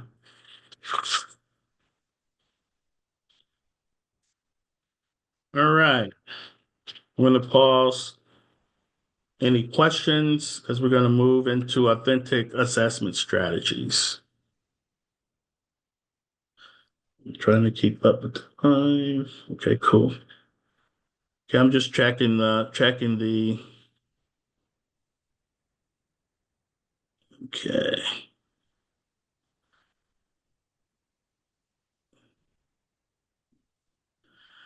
Yeah, I saw something interesting. The one thing that can foil all of this, and I have experienced it myself, is when we're talking about really being able to observe students and help them and assess them. There are some things that can get in the way, and the biggest thing that can get in the way of that is classroom size. And my experience has been, sometimes we try to shove as many students as possible in a lab. And when I was in college, that just wasn't my experience. There were always like no more than, 20 or 24 students in the lab. But my experience has been having 40 students in the lab, right?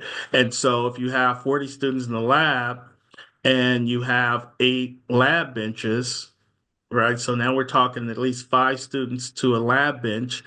And so it becomes very difficult to do this kind of work when you have that many students in one group to try to look at, because there are always going to be those students that sort of, for lack of a better word, let the other students do it, right?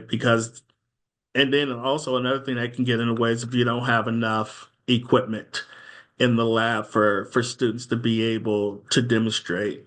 So I would say a good practice would be pairs. If you can if that's how your lab is set up, pairs, no more than 4 in a group, and even 4 in a group can be a little hard to assess.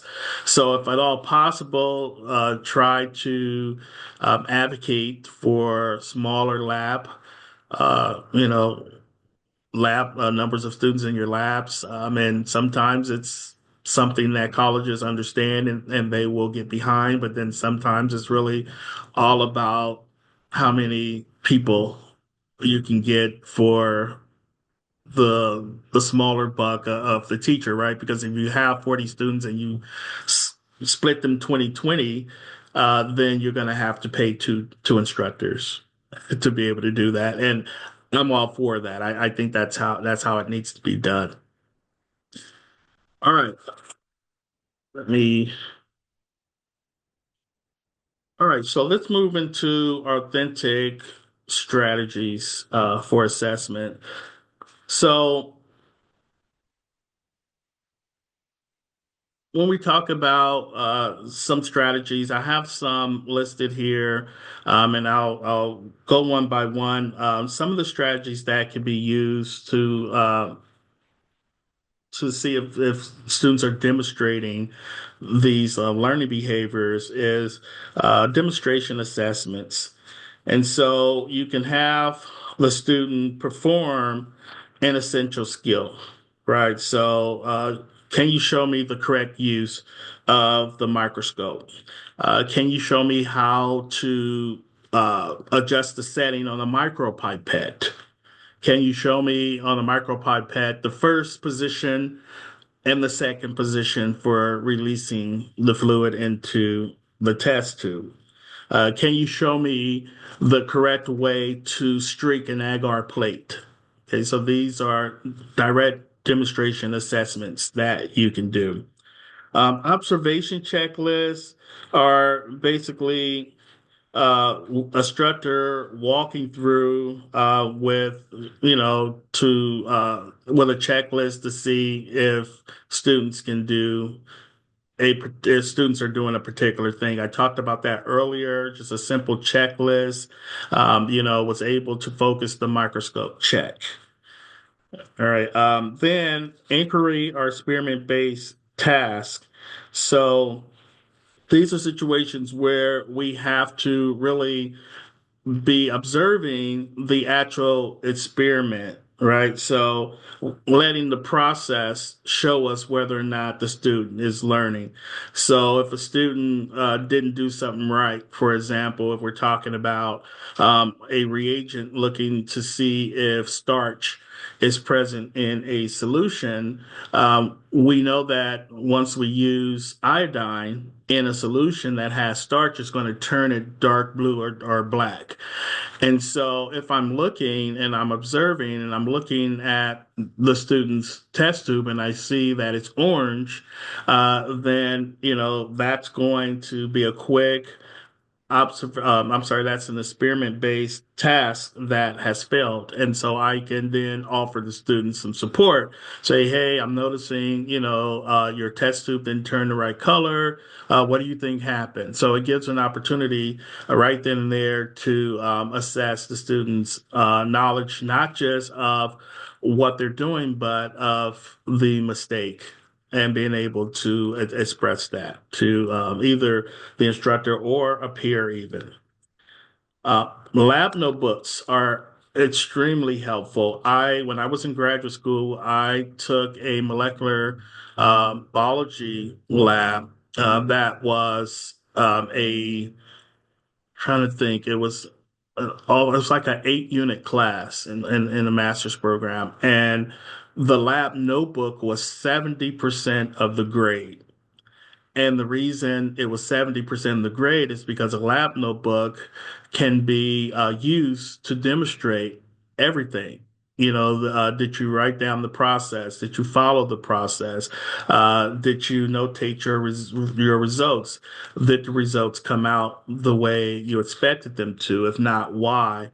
Did you make the solution? Do you have the solution written down correctly in the lab book? And so we would turn these notebooks in, and it was really rigorous to keep that lab notebook. And I remember this is just a story that the prior speaker talked about storytelling, but it's true. When the OJ trial happened and the evidence lab, the person that was, doing all of the checking of the forensic evidence in the crime lab, really had some really shoddy lab notebook techniques, and they got called into question. And so my in my master's program, she let us know in no uncertain terms that she didn't want to see any students of hers on national TV showing bad science technique. And so it was 70% of the grade. It was quite something. Anyway, moving on. Peer observation. I mentioned earlier that, you know, the other students can often see what an instructor might miss. You have a lot of students in your lab, you're going to miss something. And so you can also use that as a strategy to, give some points for peer observation. And then you can have very short technique checks, very quick verbal explanations of results. You can have the students go to the whiteboard and write out, the process. Uh, all of this stuff will keep the assessment embedded in the lab. Again, you don't want to have to go home and on top of all that work you did in the lab, now you have a lot of work at home to do when you can actually get your grading. You can also get grading done too. I mean, you can give students credit for doing it correctly. You don't have to test them, 5 weeks later to see if they remember, it's, what they learned in real time. All right. How much time do I have? Okay, about 10 minutes. All right. All right. The other important thing that I talked about was students assessing their own learning. And this should occur. We know that when students assess their own behavior, if we require that, then they're going to have to slow down. And in science labs, a lot of times students are trying to rush and get through things. And I even have students say, "Hey, if I get done early, can I leave?" And I'm like, no, you can't leave. But the idea is to get them to slow down. If they slow down, then they're able to reflect upon all the steps and things that they're doing and allow themselves to enter that metacognitive space. They're able to clarify their understanding. And examples of these self-assessments you can give them a rubric to self-rate themselves on techniques. You can give them reflection prompts. For instance, what did I do today that show that I understand what's going on? Have them identify their challenges. And, how do you know that you struggled in this particular idea? If they can identify it, then they can work to correct it. And then also in the world of cell phones and all that, they're going to have their cell phones anyway. Have them take videos or photos to document what they're doing. And then you can, walk around and look at that as the course is going on. Typically, you have anywhere from, an hour and a half to almost 3 hours in a lab block. So there's a lot of time for instructors to be able to engage in this authentic assessment and allowing students to also participate. All right, so here's another example of a prompt that you can give the students. You can tell them to respond to questions like describe one specific action you performed today that demonstrated your understanding. You can ask them to what did you notice about your technique or reasoning while performing this task? To identify an area where they felt uncertain or where they need improvement. And then what is one step you would take next lab to strengthen your scientific practice? And things like these reflection prompts, they elicit short and actionable things that you can assess, and they're directly tied to the behaviors that you're observing. We're not really interested in, bringing in things like feelings and opinions. We say that's not science, but it does allow for you to have direct assessment of the observable behavior through having the students reflect in this manner. All right. We're almost done here. Okay, so this is the short activity I talked about in the beginning, and so I would like to have you guys use the chat to do this, and we're just going to go one by one. So this is all about when you have this is a typical SLO that you'll find in a biology course. So it says students will apply the scientific method to design, conduct, analyze, and reflect on biological laboratory investigations. And what should go along with the SLO are the observable learning behaviors, right, that demonstrate the achievement of the SLO. So they read to conduct experiments using correct lab techniques, reflect on errors, limitations, and improvement strategies, recall experimental terms, variables, and definitions, and explain experimental rationale and interpret results. And so, what I want you guys to do for me, and on the left hand side of that, you see the learning type embedded in the SLO. This is to make sure that we understand that all four learning types can be brought into authentic assessment in the sense of what we can observe students doing in the lab. So, for that first blank line, I want you to write in whether or not we're looking at rote, conceptual, procedural, or metacognitive learning in the first blank.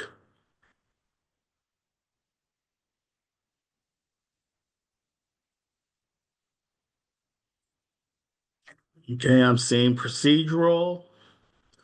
Anybody think anything different?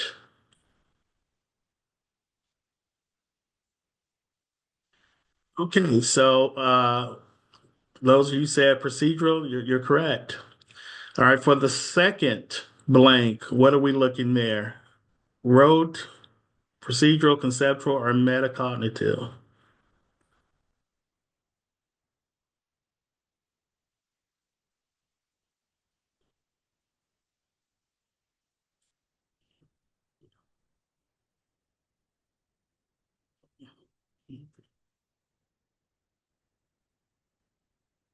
Right, so it looks like you guys are cooking. This is metacognitive learning. All right, for the third one, what are we looking at?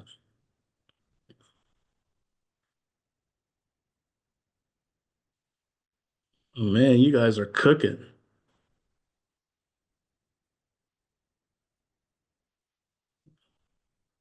Okay, so I'm seeing that you guys think this is rote learning. That's correct.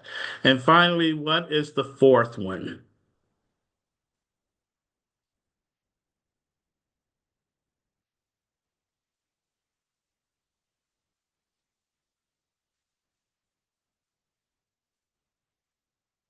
All right, looks like you guys are listening and coming along with me. That's conceptual learning. That's absolutely correct.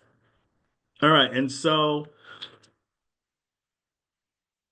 we're going to go ahead and close this out and just saying that when we use observable learning and we use that to assess, instructors can focus less on guessing what students know because sometimes we do that. We have to sort of, when we go to assess the SLOs, sometimes we're guessing. And I'll say this especially in virtual labs. I'm not a fan of virtual labs because it takes away the ability to do this observable, especially if it's an asynchronous lab environment. You can't observe the students, and I think that's a very important part of learning in STEM. But we stop guessing and we start to look at them more and watch what they're doing and assessing what they can actually do, and that's what's really important in assessing student learning. So I'm going to go ahead and at this point, thank you. Again, the Academic Senate for California Community Colleges, we are proud to be a partner of the SLO Symposium and the coaches group. And thank you so much. If you have any questions for the Academic Senate, you can contact us at info@ASCCC.org. And I'm going to stop sharing so that in any time that I do have left, I think it's 3 minutes. If you guys have any questions, I'm happy to answer.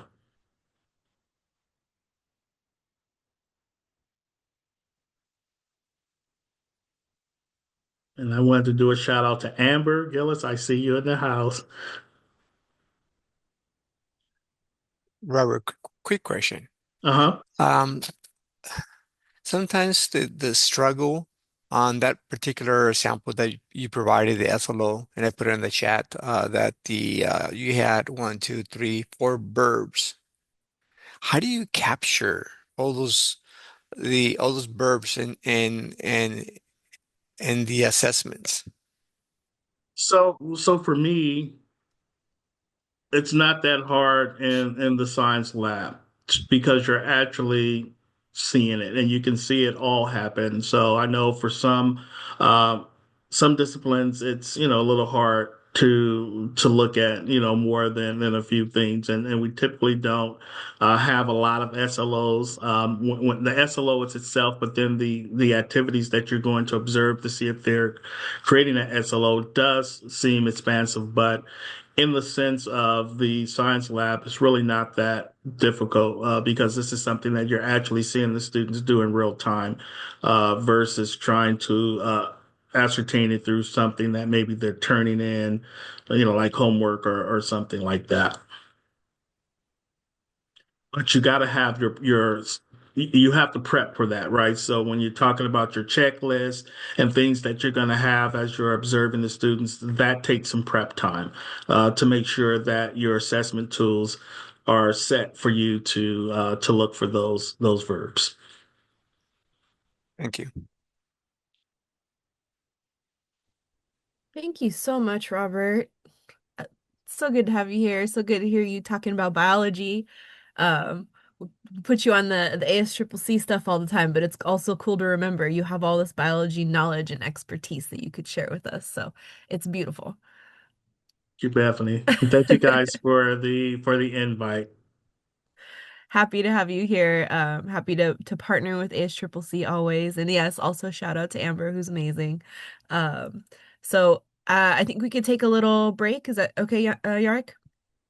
Yeah, a little break back at 10? Is Yes, that correct? Okay. absolutely.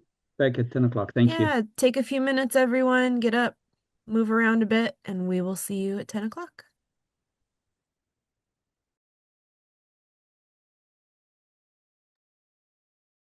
All right, I see that it is 10 a.m. I hope you had a moment to wake up or to energize yourself again. We've done a lot for 10 a.m. on a Saturday. I'm very proud of us so far. So, um, I would love to introduce our next speaker, also just someone who's wonderful, and I'm very excited that she's here with us today.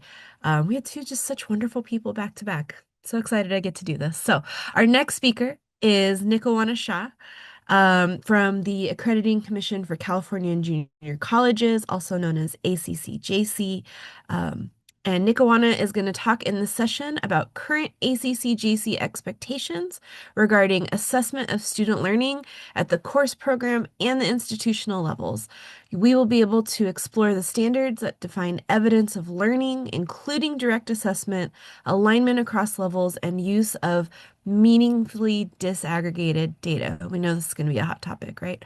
We'll address common questions about whether disaggregated SLO results are now required, what constitutes convincing evidence of improvement, closing the loop, and how our colleges can design assessment practices that feel purposeful rather than compliance-driven.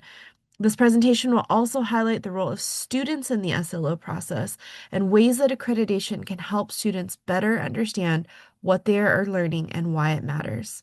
With more than 25 years of higher education experience, Nickawanna is dedicated to expanding equitable access to higher education for all students.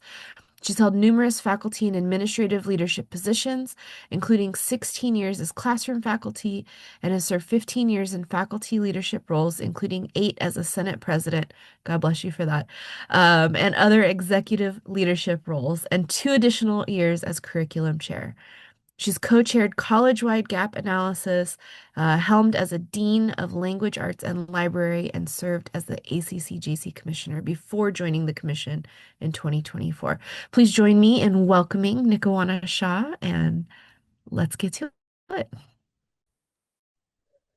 see a lot of familiar faces, and I'm glad that you are also awake Saturday at the crack of dawn to talk about the exciting topic of SLOs, or rather the intersection of your work and perceptions of how it intersects with my work, which is to serve you all as in the accreditation capacity. Let me just switch over. I know everyone knows this, but when the screen gets really tiny, I can't see hands or anything else. So if you could please direct comments to Bethany. If it's items of like clarifying, or if I use something jargony, which I hope to avoid to do, please break in. If it's more questions, I'm going to try to leave some time at the end for questions, just so I can get through I think what's in here is what people are asking about. I'd like to get through it and then respond to questions at the end. So I'll leave that up to our fair hostess to alert me when things need to, and please do it on voice because I won't be able to see you. So just a moment and I'll get us started.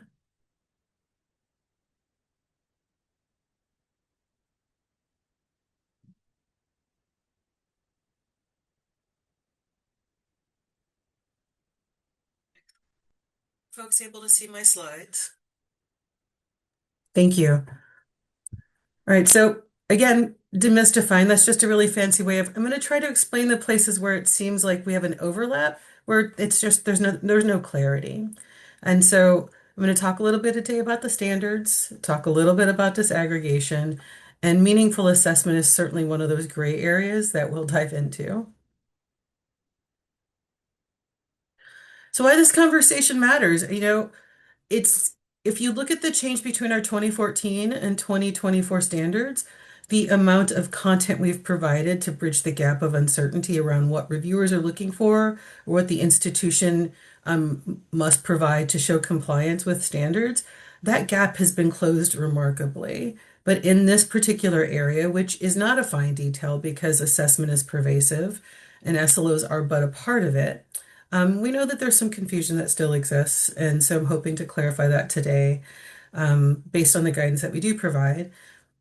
Different interpretations are circulating. Again, that is also in the absence of providing clear direction. Folks are going to do their best to try to figure out what those 10 words on the page mean at each particular standard, and so there's no need for you to labor unnecessarily over that. And then compliance anxiety, it distracts from improvement. If you are worried that we are looking for checks and balances, then yes, the compliance environment, that ethos does make it hard to focus on what you do every day, which is essentially what we're asking for. So today we're hoping to separate out the difference between requirements, practice, and myth.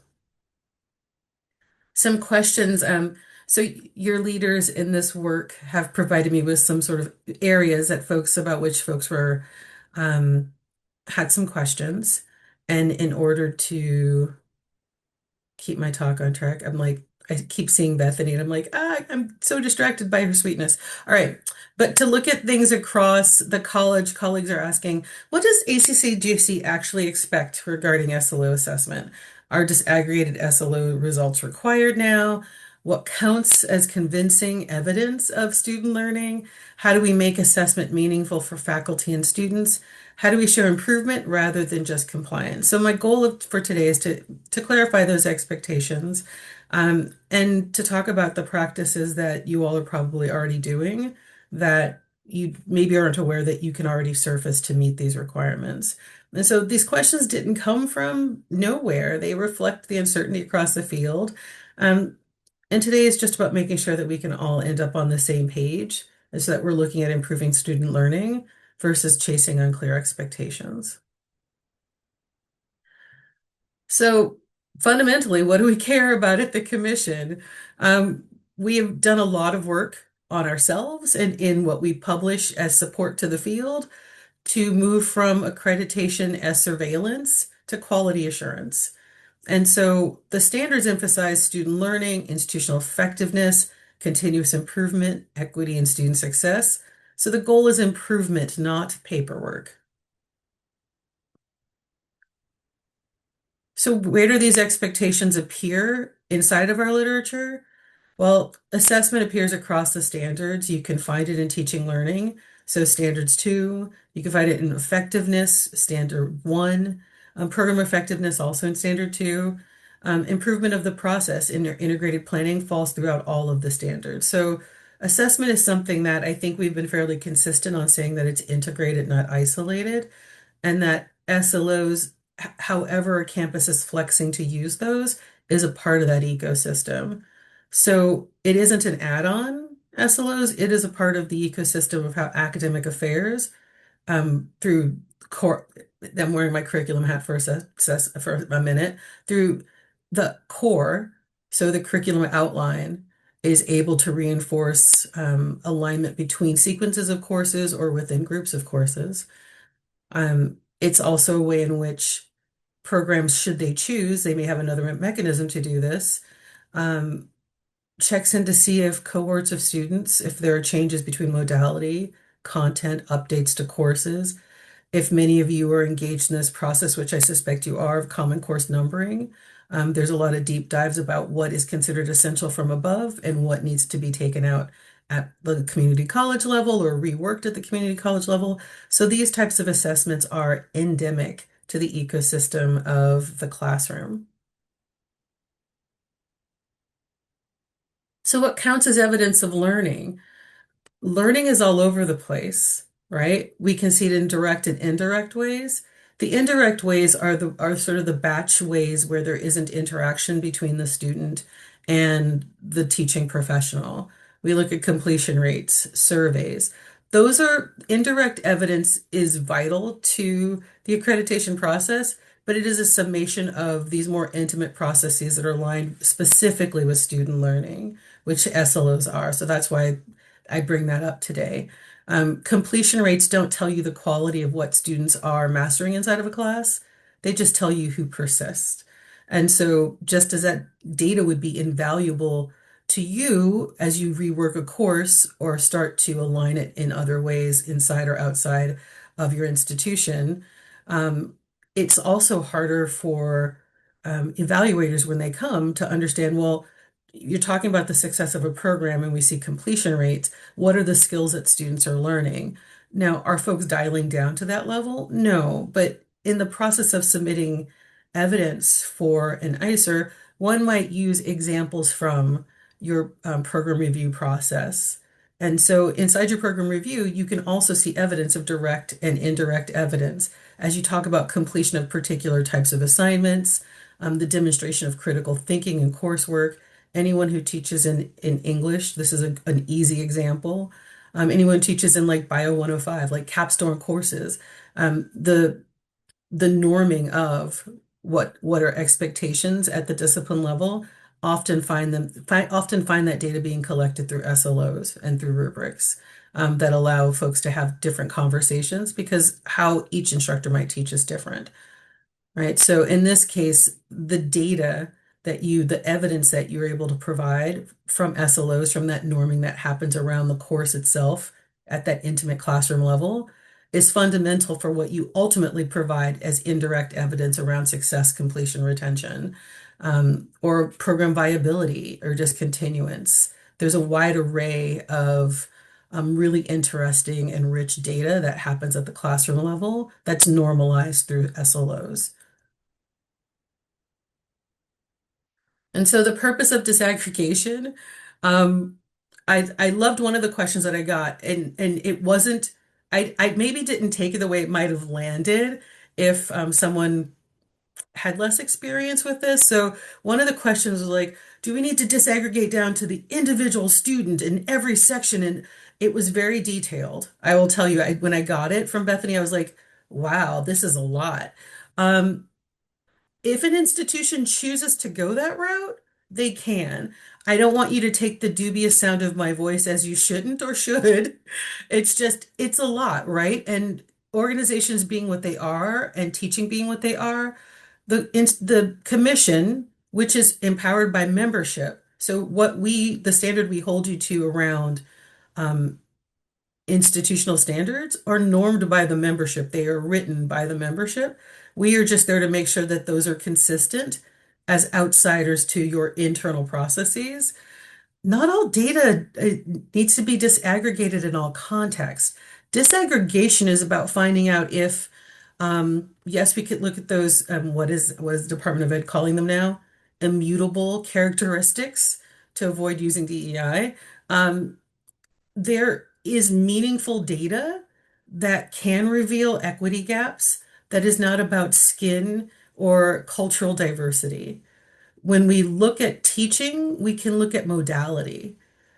Many institutions are serving students who interact with them over many different rearrangements of our typical traditional or completely asynchronous modality, right? Depending on the discipline, many different variations between those two extremes are on the continuum. So perhaps disaggregation is looking at modality. Perhaps it is looking at the difference in success between areas that have different types of outreach based entirely on discipline. You can split what should be disaggregated a million different ways to find what is meaningful to align with your mission. That's why I find the fact that SLOs are but one place to do that, but SLOs are the primary place that academics are able to norm that information. And so just like I came on after Robert, who I'm sure is a much more energizing speaker at 9 in the morning than I may be with SLO and accreditation, even though I find it fascinating. When you're talking about a specific discipline, I'm sure that he could go to his bio folks and say, okay, let's talk about how our students are moving through our degree. Okay, well, you can't compare Bio 105 with 201. You can't compare anatomy and physiology with Intro to Bio, right? So how do we do that? We do that through SLOs. What common skills are we looking for students to have?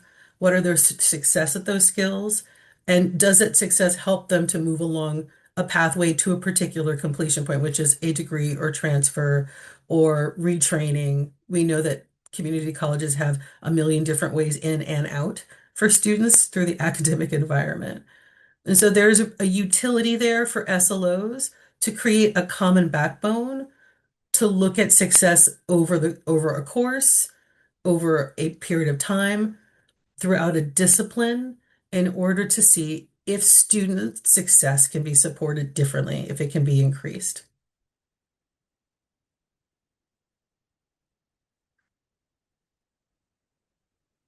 So are disaggregated SLOs required? There is no blanket requirement, and I think that's where a lot of the confusion comes from. So it's about nuance, right? Not oversimplification. If you find that there's data that you're using from SLOs that allows you to show continuous improvement and it's in student achievement, but also in practice, and it may improve praxis as well, the framework in which you're doing this work, great.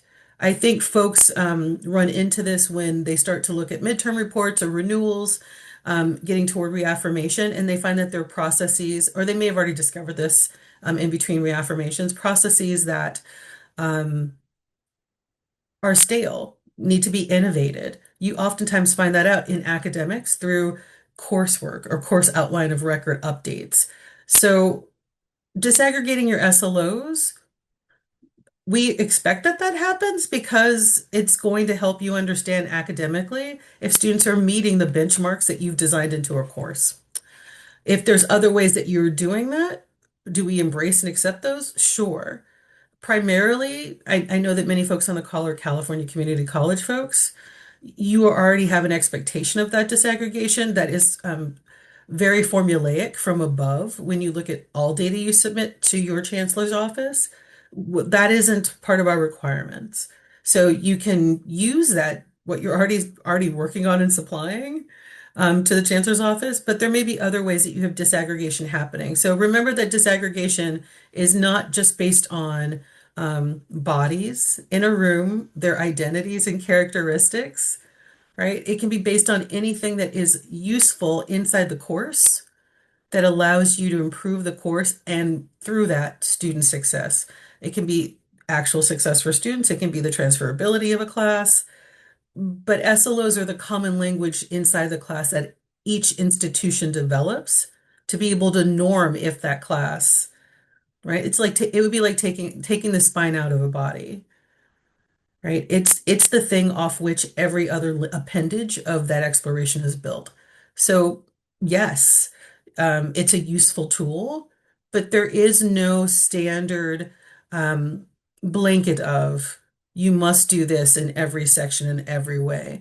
One, it's onerous. Our institutions, if the institution had 30 students in it total and one-to-one faculty, that probably would look really different. And smaller institutions you see do flex in that way around looking at disaggregation. When we're looking at larger institutions, what you are aiming to do is what the 80-20, what is the best course correction we can make? And that an unfortunate double entendre, but what's the best change in direction we can make that allows more students to access information, for instructors to better be able to serve their needs, and for them to ultimately be successful outside of the course, in the program, and hopefully to transfer if that's their goal, right? So instead of a blanket requirement, which probably would have been an easier answer for me to deliver, it's about, are you having intentional conversations that make the data you do collect on the academic end meaningful? And what is it doing for you? And if it's not doing that, then I can understand why it feels like a responsibility versus a core function of how you norm progress in coursework. So just to review, where exactly do we talk about assessment in the standards? This is the exciting part, right? This is the part Finger guns isn't going to make it more fun. Okay. So when you look at ACC standards, our framework, our practices are embraced inside of these four. I like to think of it as a house, right? So we've got our mission, that's your framework. If you think of when someone's framing a house and you've got the cement and you've got the sticks sticking out, all of your boards and headers sticking out, but no walls on it yet.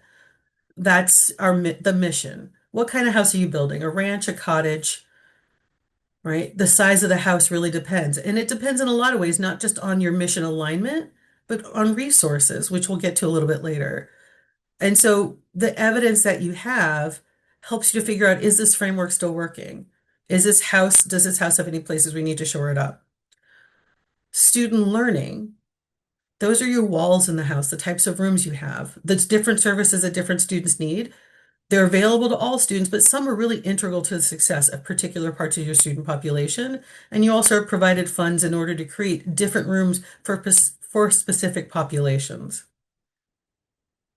This third standard, how you deploy those funds, right? And the place where you deploy those funds is oftentimes where we start thinking about integrated planning.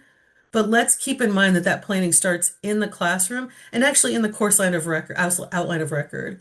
When you write your SLOs and your review criteria into the course outline of record, you are talking about how you will be assessing and tracking. These are the things a student needs to do in order to be successful in this class. You've already set up your assessment. Yeah. And that data travels into your program review, most likely into sort of course norming that happens around program review data into these infrastructure plans, because integrated planning, we spend money on what students need. We're not trying to get like a drone for every classroom so we can see if they're AI cheating, right? That was a ridiculous example. I can't imagine anyone flying a drone inside of a classroom. And then lastly, governance. Right? So governance tells us who we welcome to the table. Our policies and practices shape how the community functions, shape to whom information and responsibility are delegated when it comes to performing actions to help students be successful. And so policies undergird all of this, but it's like the welcome mat out front. This is how we do business. This is who helps to make sure that business happens. So specific standards here. Checking the time. So there are 4 specific standards. Standard 1.3, that one's pretty easy to find. The use of evidence. It's generally the place when you're reading through, if you do read other folks' ICER's, institutional self-evaluation reports. Standard 1.3 is where you start to see things like effectiveness data, which is set by the institution. So for those of you who may not know what's reported to ACCJC annually, institution set standards are literally set by each individual institution. Many of them use a lot of the disaggregated data that's commonly supported for California community colleges to the chancellor's office. So there is sort of a norm around some of that information. We do ask questions around how samples are selected, but for the most part, you are telling us what disaggregated data is important for your overall planning purposes. In standard 2, there's a couple of standards there that also help with that. So defining and assessing student learning outcomes for programs and courses, that's one of the places where we are oftentimes provided either samples of sort of curriculum processes so we can see how a course outline of record or conversation around that happens. Because while that doesn't usually have numbers engaged with it, it's still a qualitative assessment that's happening, is an incredibly important norming tool for changing the student experience and the effectiveness of the course to transfer. We're concerned with the former, the student experience. You all are likely right now really concerned with the latter, the transferability of that course. So under the 2024 standards, assessment expectations appear standard 1.3, 2.1 through 2.3. And of the 30 standards, because it used to be 127, these 4 standards are specifically speaking to assessment activity. I just was talking about 2.1 a second ago. 2.2, using assessment results for improvement, right? So it's not just that you have this data in your different integrated planning, program reviews, student learning outcomes, but that you're using it for improvement. Yeah, so it's like you can articulate, we've disaggregated some data, this is what we've seen. That's amazing. Okay, that meets some of the standard. We see that that process is happening, it's continuous. But standard 2.2, what improvements are you making with that data? If you know that there is a disparity in a place, and the disparity may not be between students. If you're looking between sections of coursework that need resources, maybe you discover it there. It isn't always, that disaggregation isn't always about individual students, depending on how it aligns with your mission. And then evaluate and improve student support services with evidence. At the end of the day, what these standards are speaking to, right, are making decisions not from it feels right, but this is where we see we can do better, right? The only thing I want to pause here for you to think about this. We are all engaged in human-based work, which is incredibly hard. And in this human-based work, we try to figure out norms to provide services to people, but people change every day. Their needs, the barriers that might keep them from our doorstep to that welcome mat. And we do our best to guess what will get them and keep them there. So we have to give ourselves permission to know that we will not be able to retain 100% of the students that we are hoping to educate. And I know I'm preaching to the choir here, but our process, we want students to benefit in these ways, and we want to engage students in ways. So we want students to benefit because the outcomes are clear for norming at the instructor level, but they're clear for the student. So they know what they're supposed to get out of this and how it links to the next experience. That the skills are visible. Not in every discipline, there is not a sort of a tangible hands-on moment that happens.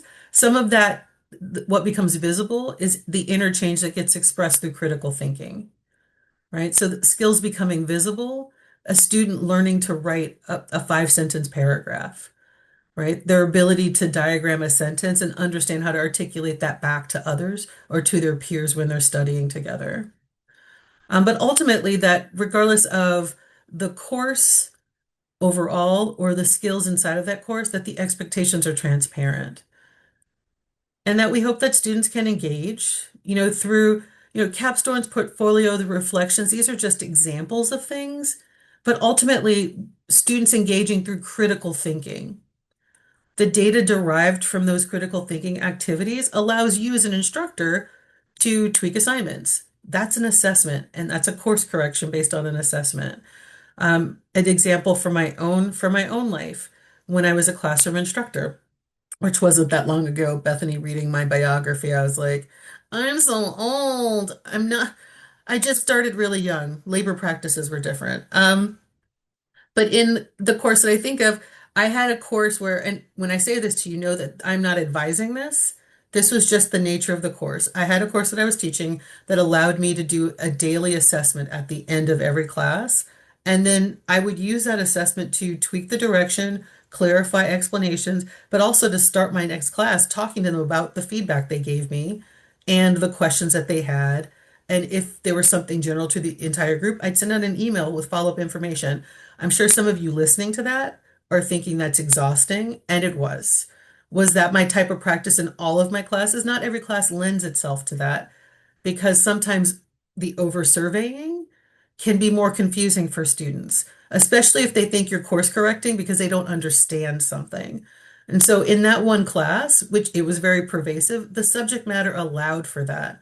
It was a very organic, critical thinking heavy class. In classes where you are trying to engage students with things that are very pragmatic and hands-on, the identification of muscles. There is only one answer when you're putting the skeleton together for almost all of the body. There are some differences, but for the most part, it's all the same. It's either right or it's wrong.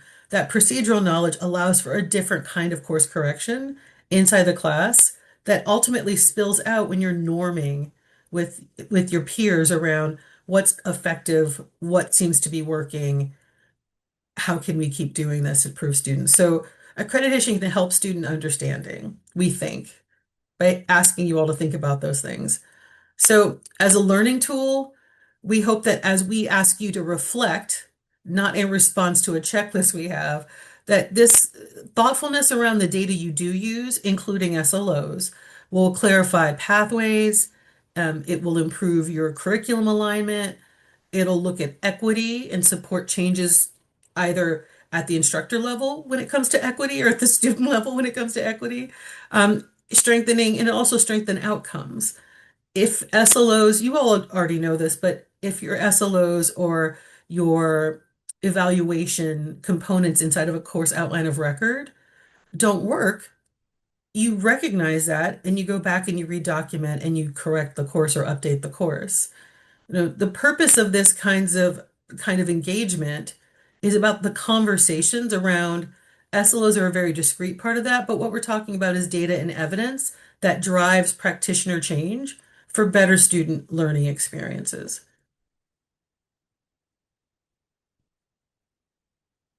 So how do we make this meaningful to you? Again, the purpose of engagement is the cross talk, the ability to norm and to surface best practices and experiences, not just for students, but for you. We are all learners when one teaches to learn, right?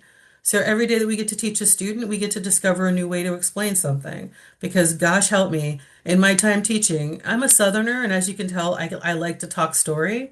So there is a lot to be said for being able to have this framework so that it's not just talking story, but it's like the story is attaching itself to something that has meaning, effective practices, right? So SLOs are an embedded assessment that already exist.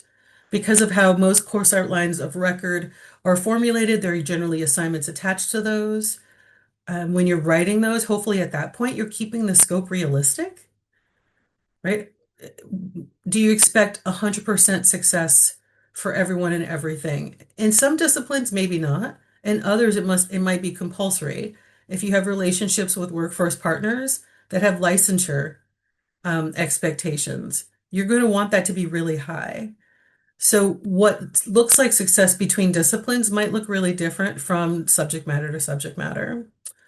Phlebotomy, you 100% do not want to have a student who has air in a needle when they're trying to do something with a patient, right? So the sensitivity of perfection is different from discipline to discipline, and that needs to be acknowledged, right? Students who think differently in critical thinking, like in writing courses or in public speaking, that's a wider array of success. But for things that require safety, high accuracy, automotive, aeronautics, those things are much more narrow and consequently can be tested out more specifically, more discreetly. So effective practices are really going to range from top subject matter to subject matter. A traditional AA degree versus a CBE based degree, with it is more finite. There are checklists and specific skills. They look really different, but at the end of the day, all of the data that is collected can be normed back to the faculty or division or institution in order to see if students are successful in that modality. So ultimately, SLOs, because of their very specific nature as a type of assessment, are in support of instruction, right? Instruction then is responsible for feeding that data into integrated planning. And SLOs can be used to inform many different practices, but ultimately they begin and reside inside of instruction and then make their way into integrated plans.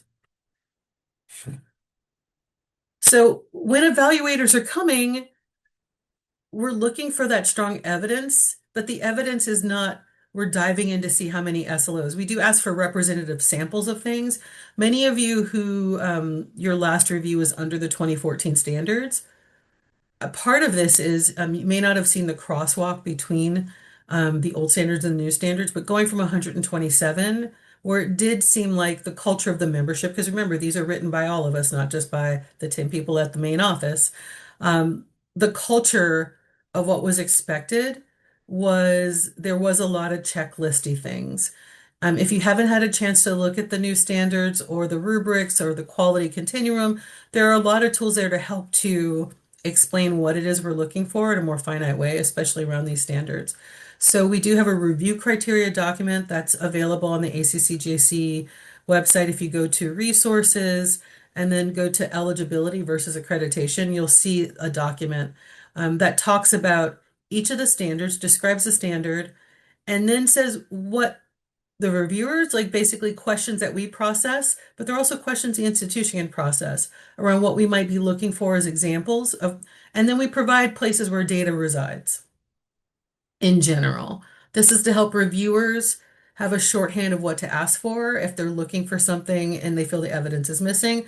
But it's useful for institutions as well, especially around the 4 standards that I mentioned, to see what evaluators are looking for, sort of the concrete places where this data or these activities reside. So when you see the basically the picture that says strong evidence shows that assessment is happening, that you can show reflection, that you can see changes happening, and then you can document improvement. You may be anywhere along the way with changes that are happening, but being able to see that story arc created for new changes that might be happening within a few years of your visit or in the previous 7 years for some of you, most of you, 7 years if you're one of our members, in that previous 7 years. As your practices have changed, there are probably things that you've already taken through this complete cycle that you can show as evidence that you were doing the process of using assessment and reflection to create change and then documenting, and essentially improvement is just another iteration of assessment. Assessment and improvement are, if this is a circle, not a line. They're the same thing. And it's not just data collection in there. Data helps us to have conversations around the same thing, but data can be numerative or it can be prose, it can be qualitative. So some examples, and it's not limited to these, in relationship to SLOs only, just trying to keep it from like ranging too far outside of this realm, because we do still have 30 standards and that's still a lot. So course redesigns, and I've shared these already, support service changes, curriculum adjustments. These are really common changes that might be the output of this reflective cycle. And so we want to be able to amplify your improvement stories. It doesn't mean that you're always in a state of improvement. Sometimes you're somewhere along this continuum, but if you can explain that, it's okay, right? Institutions aren't always finishing this amazing effort right as a site visit happens. Because again, we work with people and we are people. We are highly changeable, messy, greased cats, hard to herd. And so we are always trying to find a better way to herd those cats toward success. And that cycle doesn't link up with reaffirmation always. And so we want to keep going, pushing with that. What's going well? What's not? What will you do to move the needle toward the good for our students? And I can't emphasize this enough, also for yourselves. So when we look at alignment across levels, I'm checking the time again. When we look at alignment across levels, we're looking at strong systems alignment. The course outcomes and SLOs, however your mission makes it most valuable for you to disaggregate them, are going to travel through a system to become a part of integrated planning. Change at a course level, norming of that at a division or discipline level, generally travels through your programs, your programmatic evaluation tools, generally maybe division tools, and these may be different from institution to institution, but ultimately they end up as a part of your institutional outcomes. Either how we're going to change this, or these are our plans that we have in place to continue our process. And I should put a pin in that right there. Oftentimes when reaffirmation is happening, folks will think that this is a time to like put a new coat of paint on everything and change everything and remake the wheel. Last time I checked, the wheel still works. You're all accredited institutions. And so the reaffirmation is less about you making a new widget than just showing us like this is how we've maintained our process. If it is working for you and you find that students are getting through to their dreams, then let's leave it that way, right? If the evidence is going to include curriculum mapping, capstone assessments, program review, those are examples of things you can do. Another thing that this type of iterative conversation, quality control will do for you, it will make sure that alignment is happening and it will reduce duplication. And while I'm here, I'd like to call out sort of the transformative nature of the word systems, while also calling out the hidden hobgoblin of how an institution is resourced, right? Oftentimes, when we think of improvements, we think of money, or we think of something new that we have to do out of whole cloth. Oftentimes, what an institution is doing is actually quite good, but it hasn't been normed or it hasn't been aligned to mission so that we can make it as effective as possible. And sometimes effectiveness is just everyone knowing how it works at the baseline or understanding how to move things through a process. I'm sure you can think of faculty on each of your campuses who are really good at working the system because they know how the process works, and others who are mystified by it. Like even just making that part of the playing field more even would heighten conversation and reduce duplication. And I've got like 15 minutes left, right? I'm going to speed it up a little bit. All right. So capacity, scope, and frequency. Again, these are, while I'm sharing them, these are things that are up to how your institution is working so that it can show the arc of assessment through improvement, right? The tangible arc, as opposed to each individual having to figure out how do I make this better? We are here as a collective. Let's use group mind on that. Integrated planning is about using all of our big brains at the same table to make things happen. So good assessment systems, they rotate outcomes, they sample strategically, they use manageable cycles. Hear the word manageable. That's not compliant-based language. That's success and continuous improvement-based language. Use manageable cycles and integrate this into routine work, which you already do. If you have an SLO, a course outline of record, well, I know you have a course review process. It's mandated to happen within sort of a 6-year guideline by the chancellor's office. That may be different for other institutions if there's any that aren't California community college based on the call. But as you're working through, you all have guidelines and structures for running cyclical processes. How you choose to make those manageable and make those conversations integrated, strategic, right? But persistent. Not everything needs constant review, right? When you have a strategic plan for 10 years, you're not doing everything at once. So some of this requires that maybe at smaller groups, medium-sized groups, however big your group is, that there's scaffolding there. Maybe that's what's missing for the conversations to happen.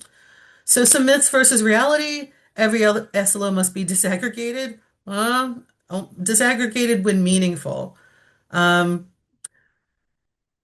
Meaningful is what comes into alignment. If you have a push for retention and there's certain skills you want students to have, that's certainly going to highlight some SLOs over others.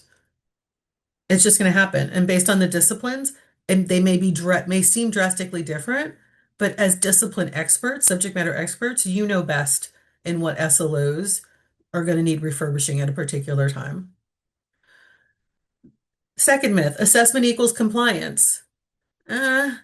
Assessment is a part of what you do. Of course, outlines of records have their content requirements and they have SLOs because it's your promise to the student of what they're going to get, and it's your promise to those they'll be working for the future of what skills they'll be able to share inside of their work. The compliance piece is you need to have integrated planning, which means that assessment needs to happen. Do we tell you what kind of assessment? No. You just need to explain to us, how are you reviewing your progress, be it term to term, year to year, biennially? You all define that. But you have to explain to us, how are your students successful? How do you know that courses are effective? It can't just be, they got an A.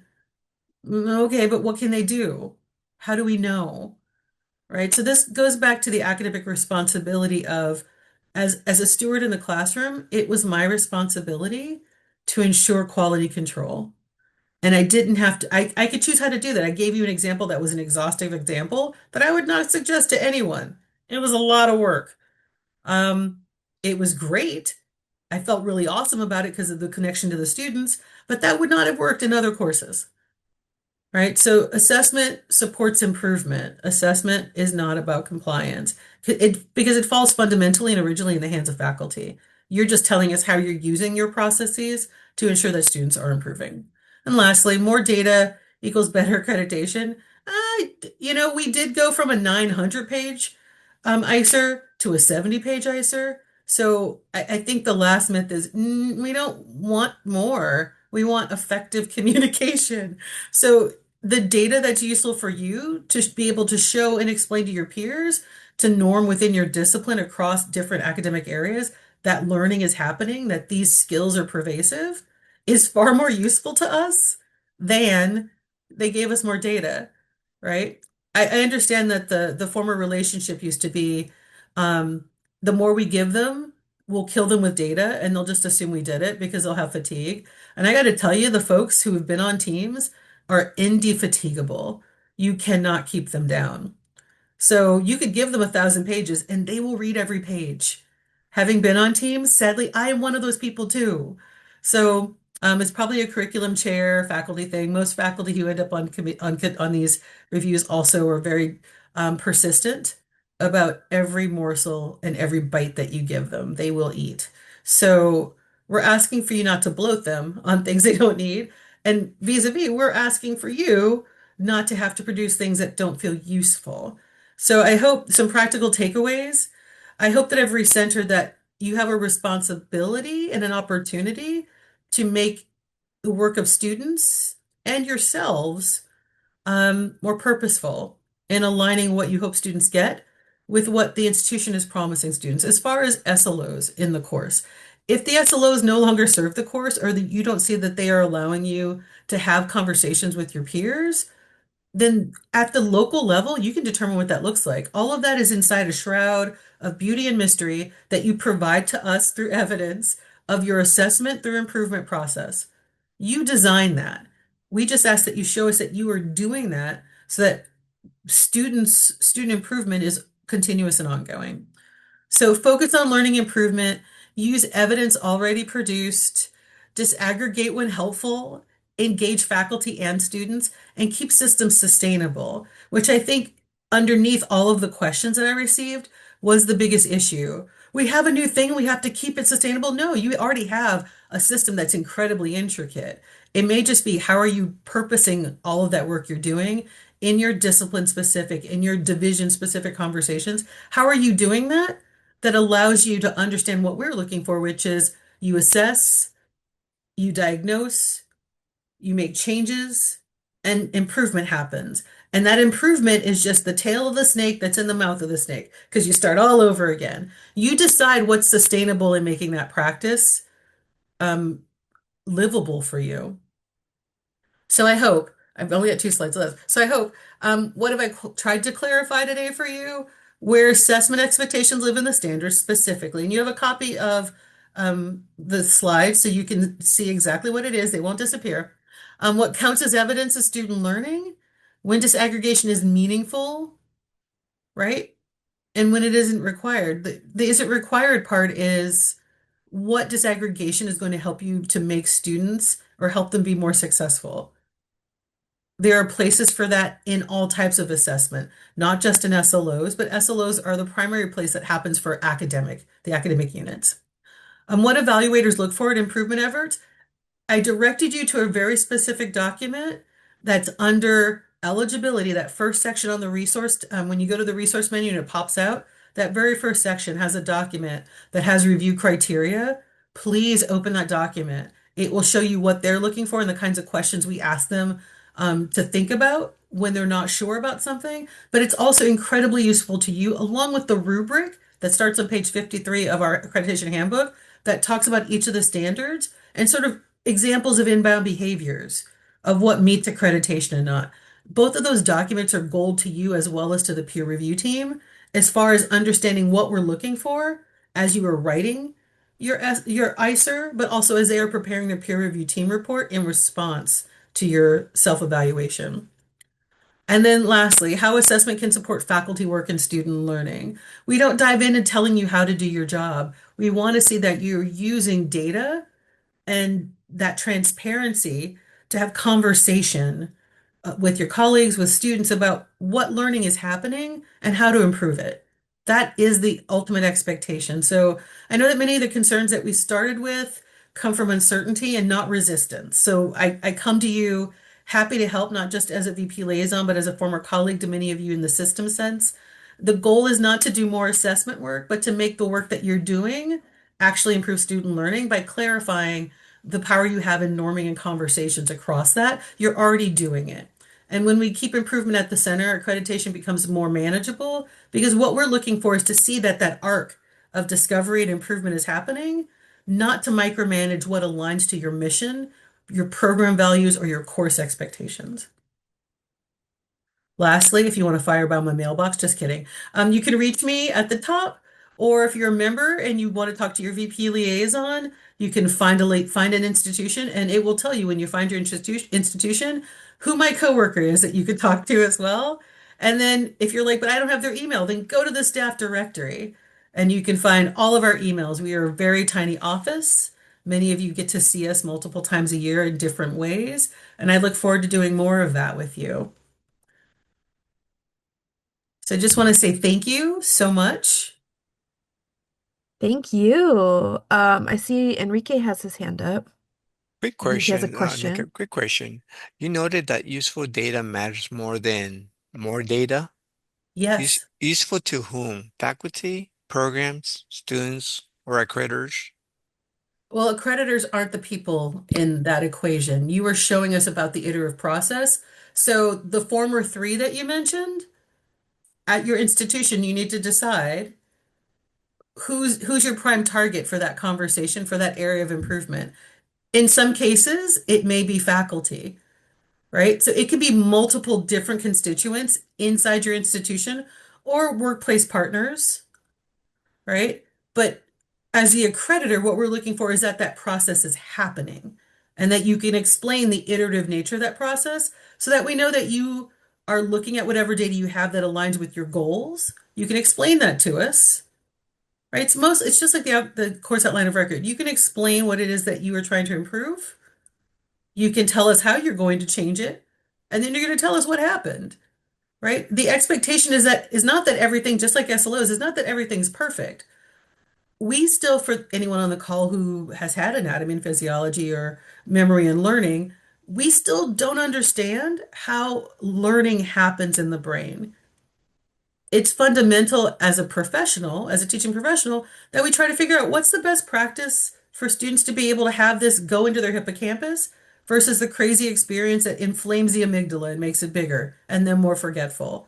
That is the agency of the faculty. And that data, how it is used, whether it is at the faculty level, if it's at the program or course level, depends on the efforts of your institution. It needs to be aligned with your mission, not your mission statement, but your mission.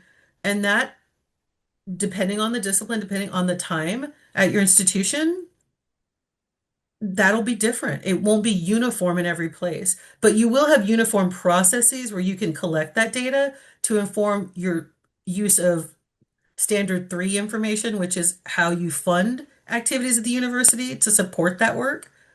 In your policies that the governing board, as you send them those reports of curriculum and program viability and your program reviews, that they understand the vitality of that work and where things are going well or not if they aren't supportive of particular areas. All of this is a communication tool to try to buoy the work in the classroom so that the institution, instead of the institution growing outward from board decision, it grows around the classroom so that the classroom is embraced through the knowledge of what is working and isn't working. This is but one way to do it. But the reason why we exist is because students come to us. So it starts in the classroom. And for counselors on the call, they would also argue it starts at intake. And because counselors are faculty, I also agree there as well. Thank you so much. You're so welcome. Is it clear on how to reach me if folks have questions? Yeah. Yeah? I know we're almost at time. Oh, Um, Louisa. you got a fan Oh, tell base Anna going I on said in hi as here. well. Hi, Louisa. That's so sweet. And Chafee colleagues. Is there a question in the chat? I think Um, I keep seeing things pop up and I'm not sure. I got a couple in more direct messages, so they won't be, not everyone will see them, but one that I can throw out there is, do you have any suggestions or maybe guiding questions as campuses are talking about how much data is enough to support without, overburdening and having like the too much versus too little? Any conversation starters, guiding questions that you could recommend? I or your VP would be happy to brainstorm with you about ways to do that. I think my answer would be so general, it may not be useful. But I'm going to throw it out anyway. So you want to do analysis of how your data currently is funneling itself. This is me as a former curriculum chair. How is your data currently funneling itself into the stream that is your integrated plan? On your cyclical annual basis, how is the data from the classroom? Student success, student need, that what happens with your students is going to drive what happens in student services. It's going to drive what happens in purchasing. It's going to drive what happens in policy. How does that get into the integrated planning stream? If you can answer that question and you can track that data, not just the purchase of a new mouse or a new screen, but that data, that'll allow you to see where there might be funnel open, funnel closed, Yeah. or funnel confusion, folks not knowing that it needs to go in there. So you might be throwing data into a sieve, not a container. Where does it go? If you can answer that question, then it allows you to start asking questions of, is this how we want the data treated? Could more data be useful?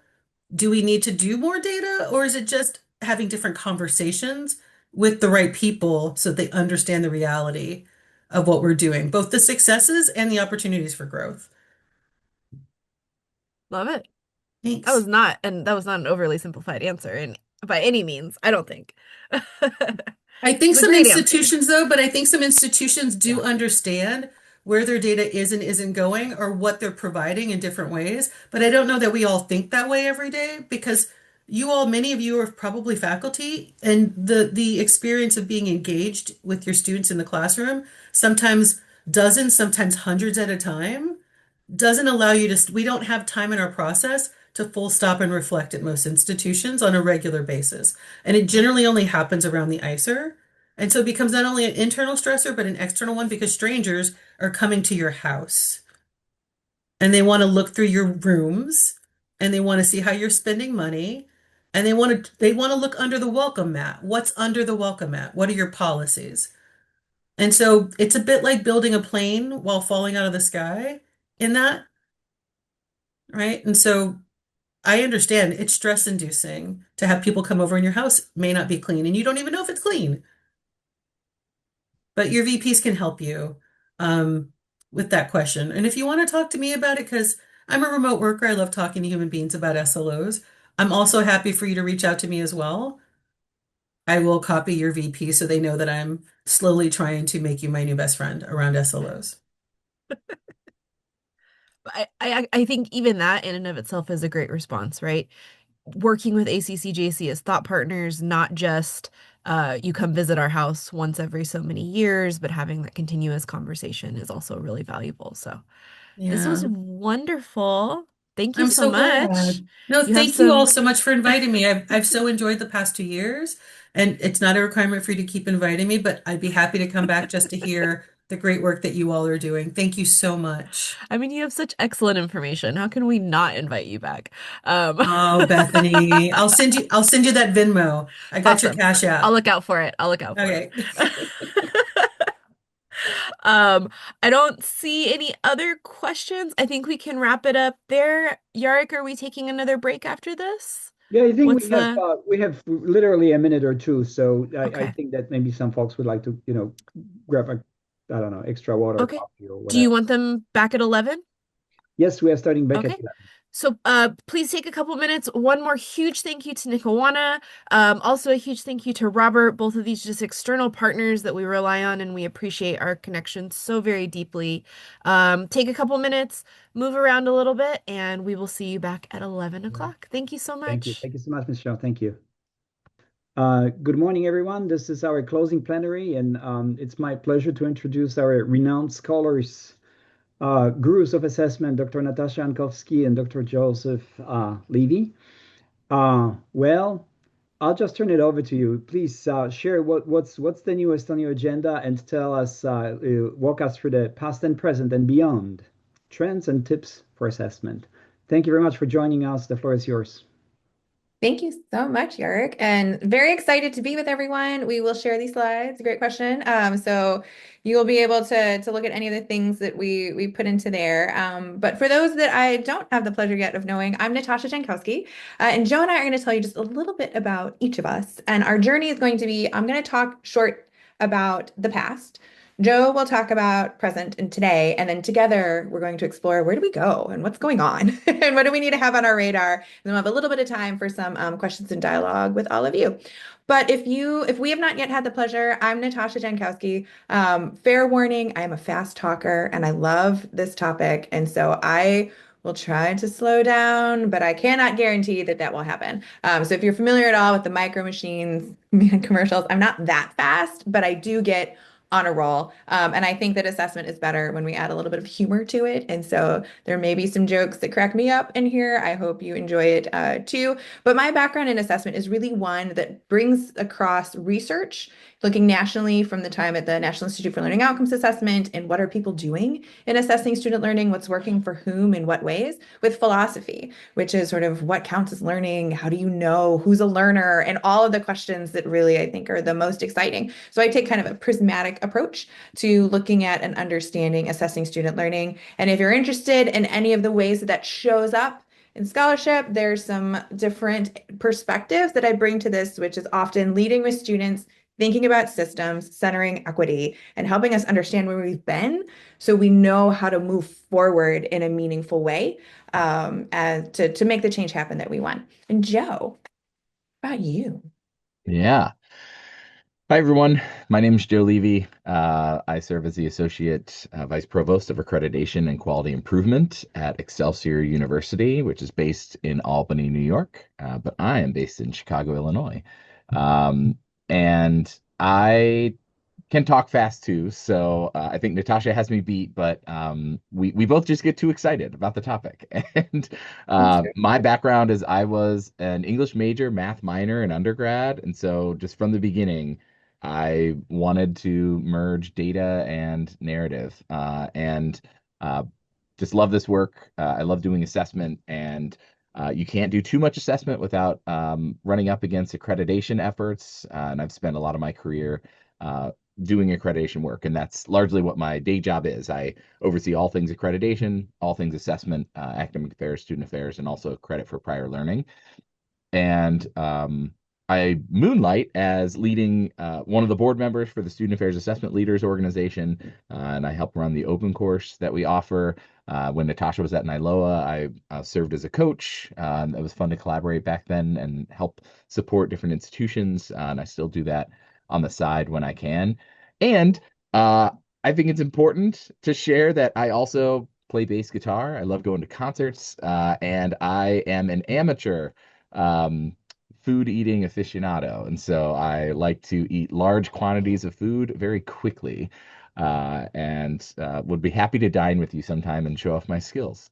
And I think that's important to share because sometimes people think assessment folks are kind of nerdy or they're just data people, but we're not. We contain multitudes.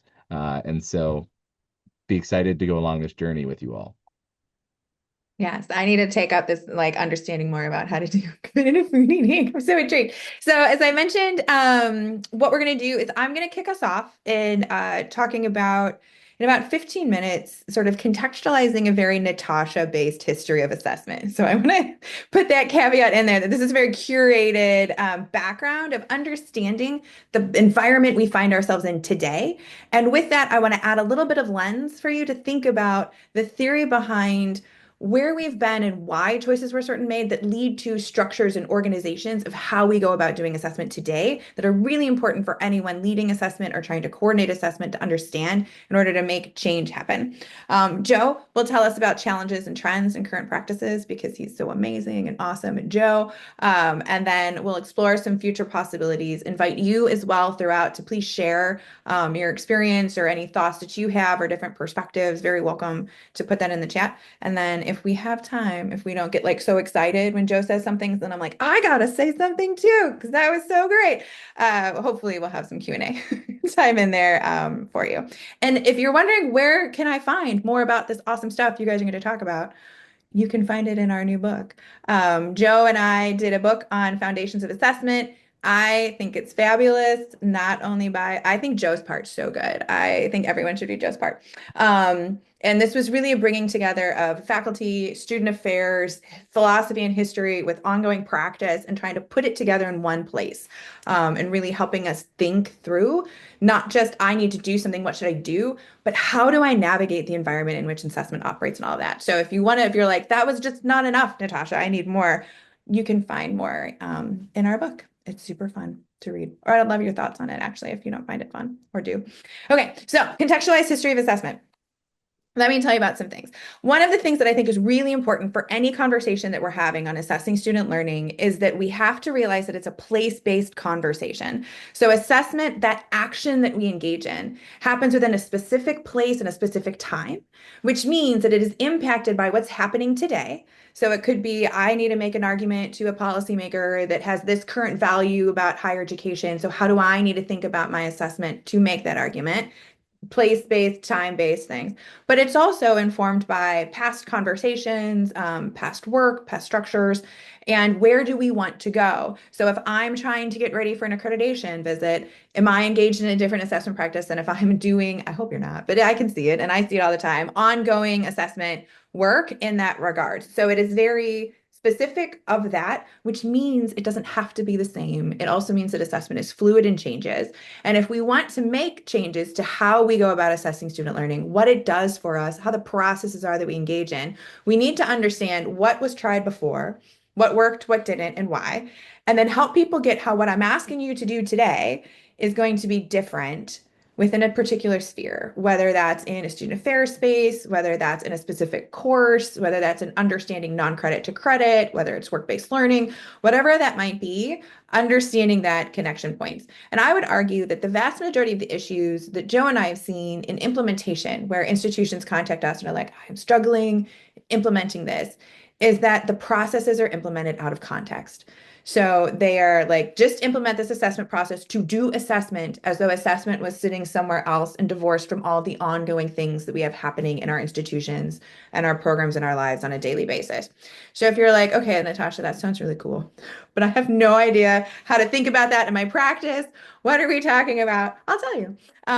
So when we think about what assessment is and it isn't, I want you to remember that while we might be all in assessment all the time and we know what we're talking about, a vast majority of people have no idea what we mean. And it can mean all kinds of things. And there's a long different experience with it. When you talk about students in assessment of student learning, they think oftentimes of a test. I had to sit for an exam. I need to go to a testing center. I have to use lockdown browser, like that. It's an entity of a specific thing. Depending on the administrator you're talking to, it could be a business process of understanding our needs and where do we want to go and what's our SWOT analysis in this. For us, it's really that process of documenting student learning. It's the act of engaging in an ongoing examination of our processes, our practices, our learning environments, our students' engagement with them, and where they know, with the idea that we want to get better. It's not just to document it. It's not just a reporting process, but to say we want to improve. We want to see our students learn more, jump higher, run faster, whatever our outcomes might be more critical in their thinking and to assess it. So most commonly, we talk about assessment today as involving this ongoing collection, review, and use of information about a variety of things where learning could happen. undertaken because we want to improve student learning and development. We want to get better. We want to engage in that. That is not always the case. And so when you're having conversations with people that may have had a different historical interaction with assessment, it is important to place how you are talking about assessment in your own institution or your own environment. So let's assume we're going to talk about it as this ongoing collection, review, and use of data, not just we're hoarding the data, but we want to use this data to help us think differently. Then what does that mean for our history and our practice? So, Joe, if you don't mind. Sorry. When we look at where we've been, this is sort of a very high level truncated view of our assessment journey.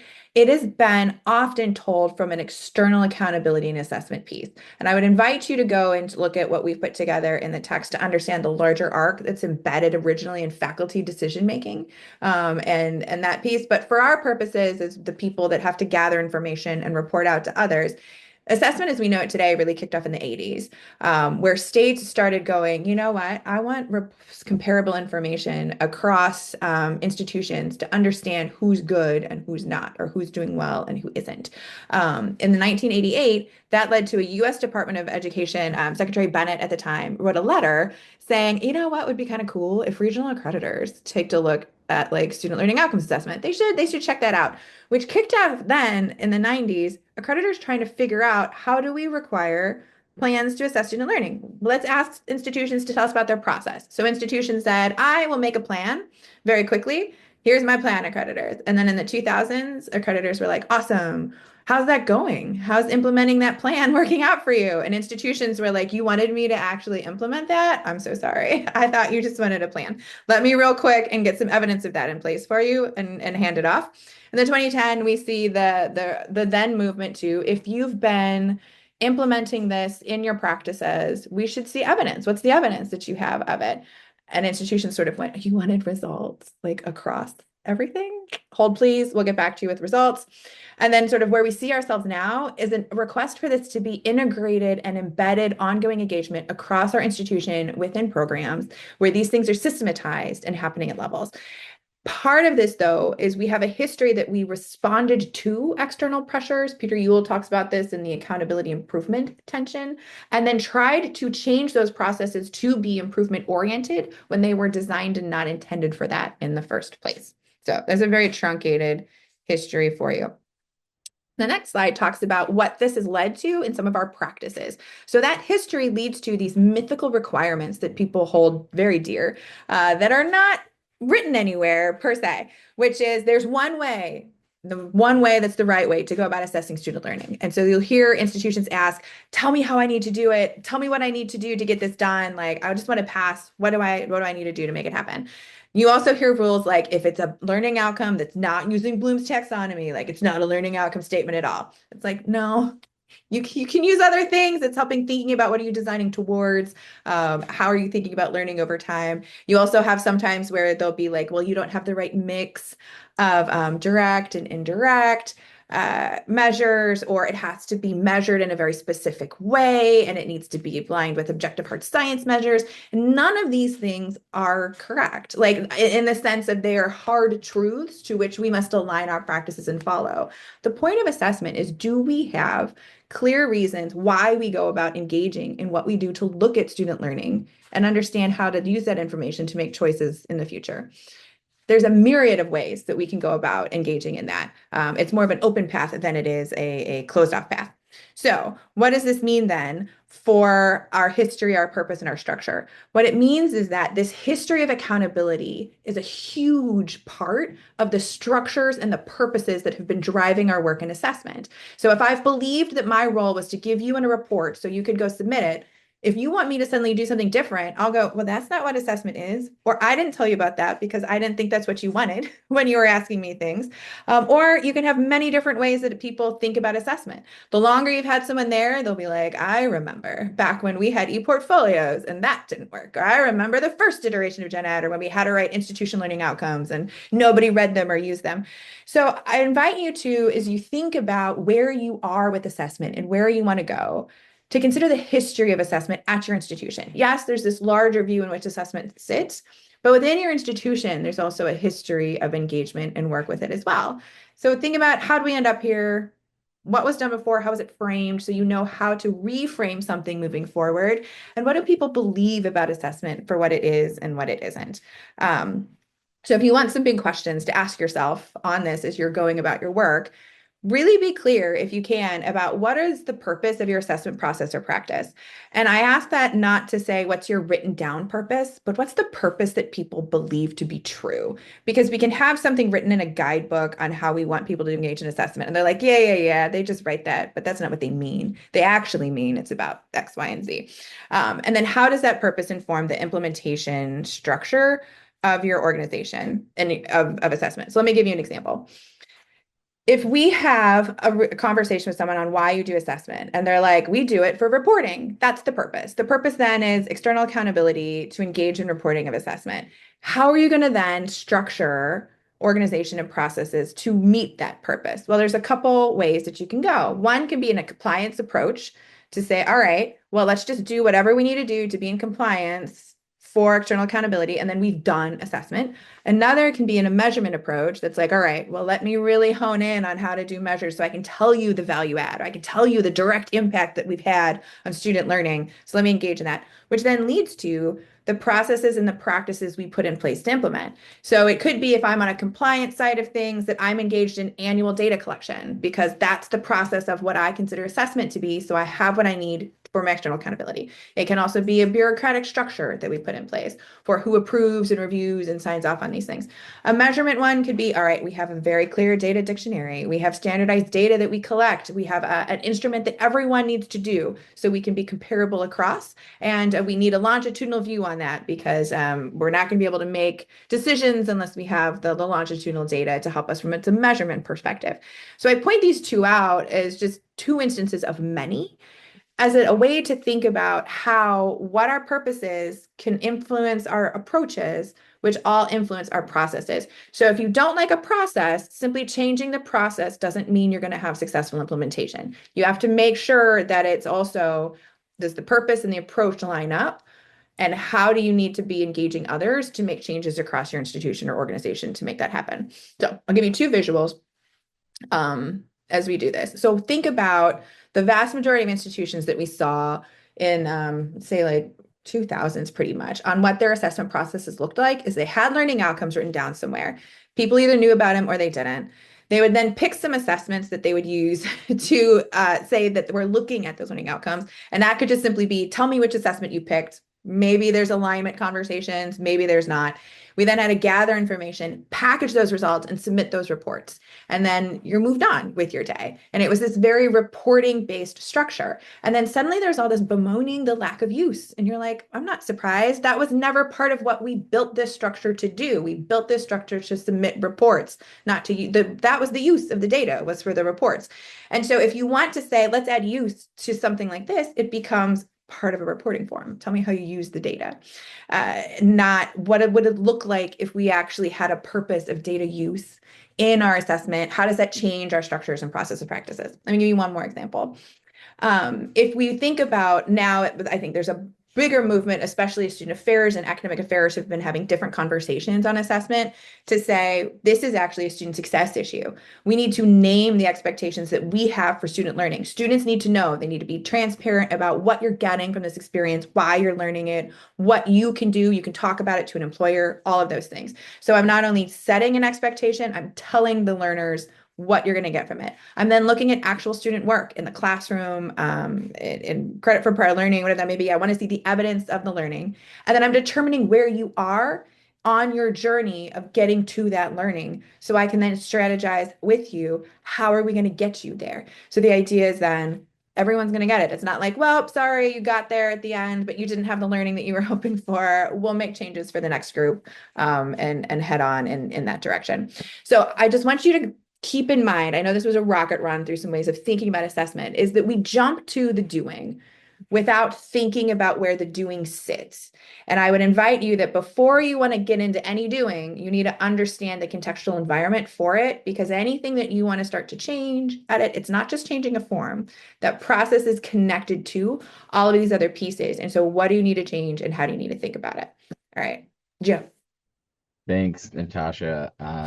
So keep that in mind. But then let's talk about the doing. Let's talk about in doing the work, what it looks like and the challenges we face. So I want to ground you all again in a definition, and this is what Natasha and I uh, put in the book. But just to reiterate, right? Like we're all agreeing that at least for purposes of this presentation, we're saying assessment is the collection, review, and use of this data from various interventions for the purpose of improving student learning and development. Now, I also want to call out that you'll notice there, we didn't say that this is just for academic or this is just in a certain realm, right? And so I came up with this visual with President's Now Modern Campus a couple of years ago to show like these are on equal footing. When we're talking about student learning, students are learning all over the place. So this isn't just an academic conversation, nor is it just a student affairs conversation. An assessment is assessment either way, right? They all have interventions. They all have purposes. They all have purposeful content. And then they all should have integrated measures if we really want to see the impact it's having on student learning. But assessment practice, going back to Natasha's point, it really is something we need to make sure we're doing it right.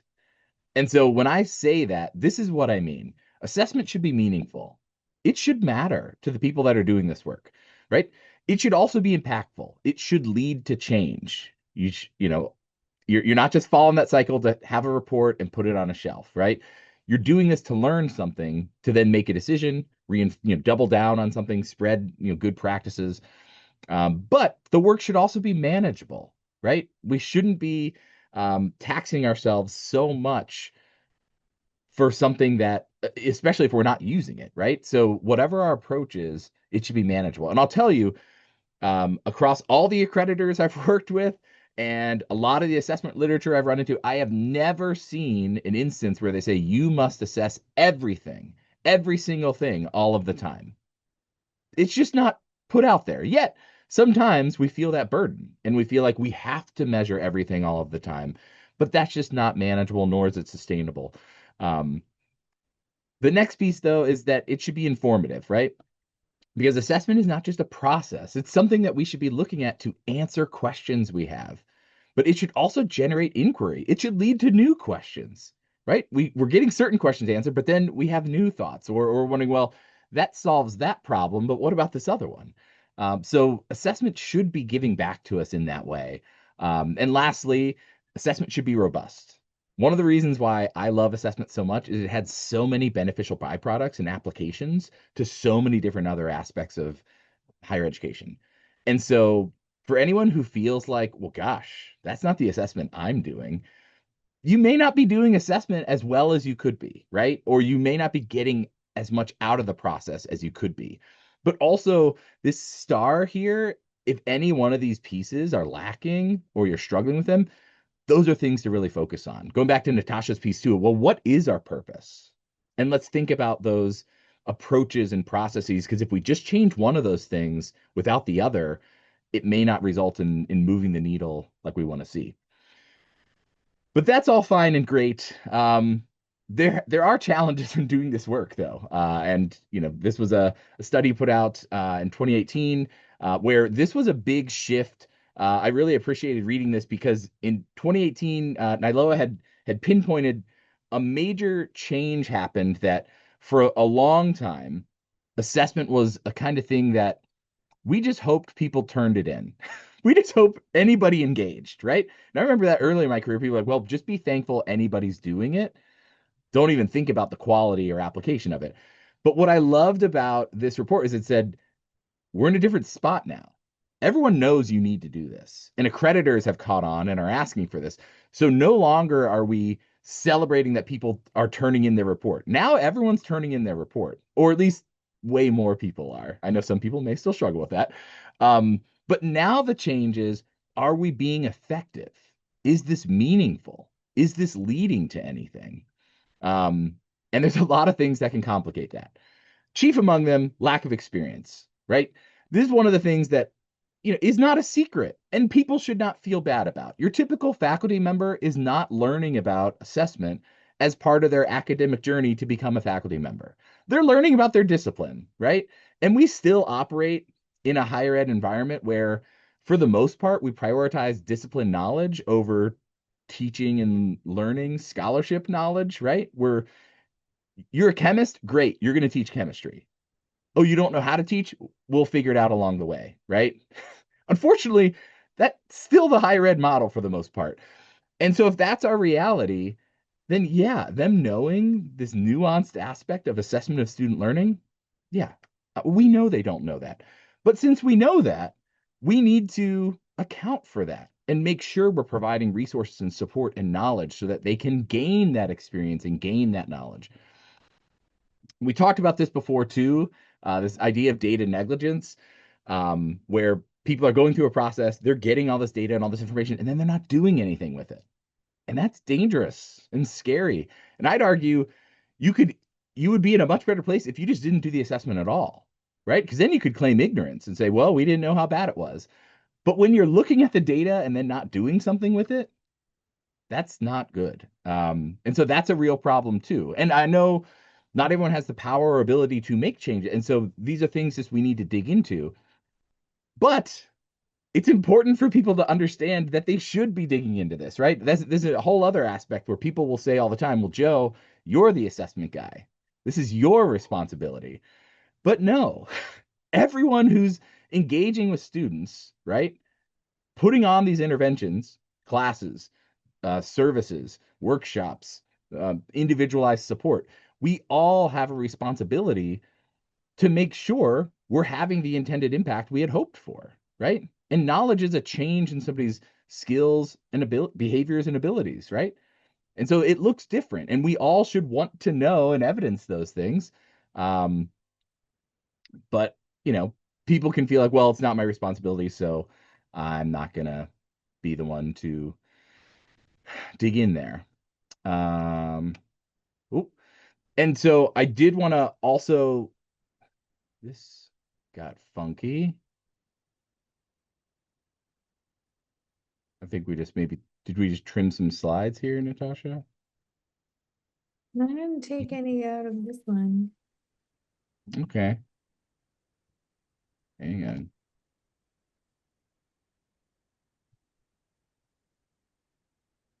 on. But yeah, these are all challenges we have to deal with. And I wanted to build up to this next slide. So I'm trying to find the do you have the Do you have the Yoda? Yeah, that's what I'm missing.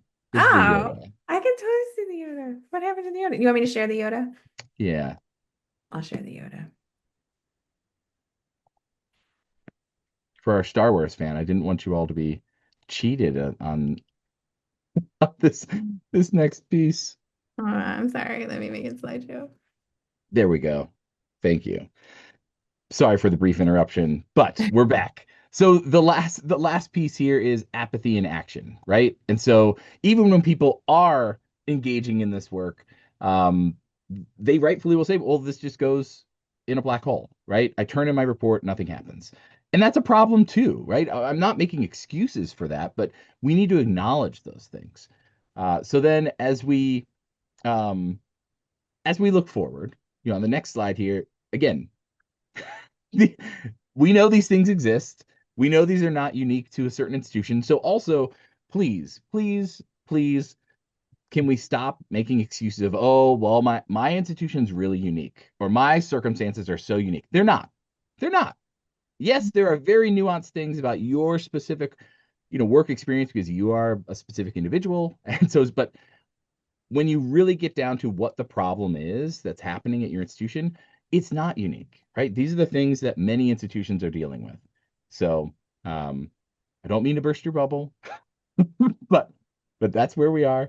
And so when we think about these other components, there's even more challenges for us to navigate that I don't want to leave out. So the first is time. I know that people can struggle with time, and I get that. Time is a resource. However, it all comes down to how we position assessment. If people feel like it's something that it has to be an add-on or done in addition to their work, you're going about it wrong, because you can do assessment embedded in your work. And I give an example of, Some people, and again, it's not wrong if you do it this way, but instead of having faculty use a specific rubric to score student artifacts later, you could just give those rubrics to your faculty. They could be scored when the faculty is grading the assignment so that you're capturing that learning outcome data when that first faculty member is scoring it instead of having other people do it later. Now, again, there can be value in doing the later review because you can have different perspectives and things like that. So I'm not saying that's a bad practice. I'm just giving you an example of how it doesn't have to be added more time, right? Another example is money. People assume that assessment work has to cost a ton of money. You need software, you need X, Y, or Z. You don't. The vast majority of assessment reports, I would challenge, it's very basic analysis, right? It's frequencies, it's means, it's high, summary data. And there's so much freeware out there that you can utilize. You can get very far with Excel. Likewise, yeah, your LMS likely has some built-in reporting tools.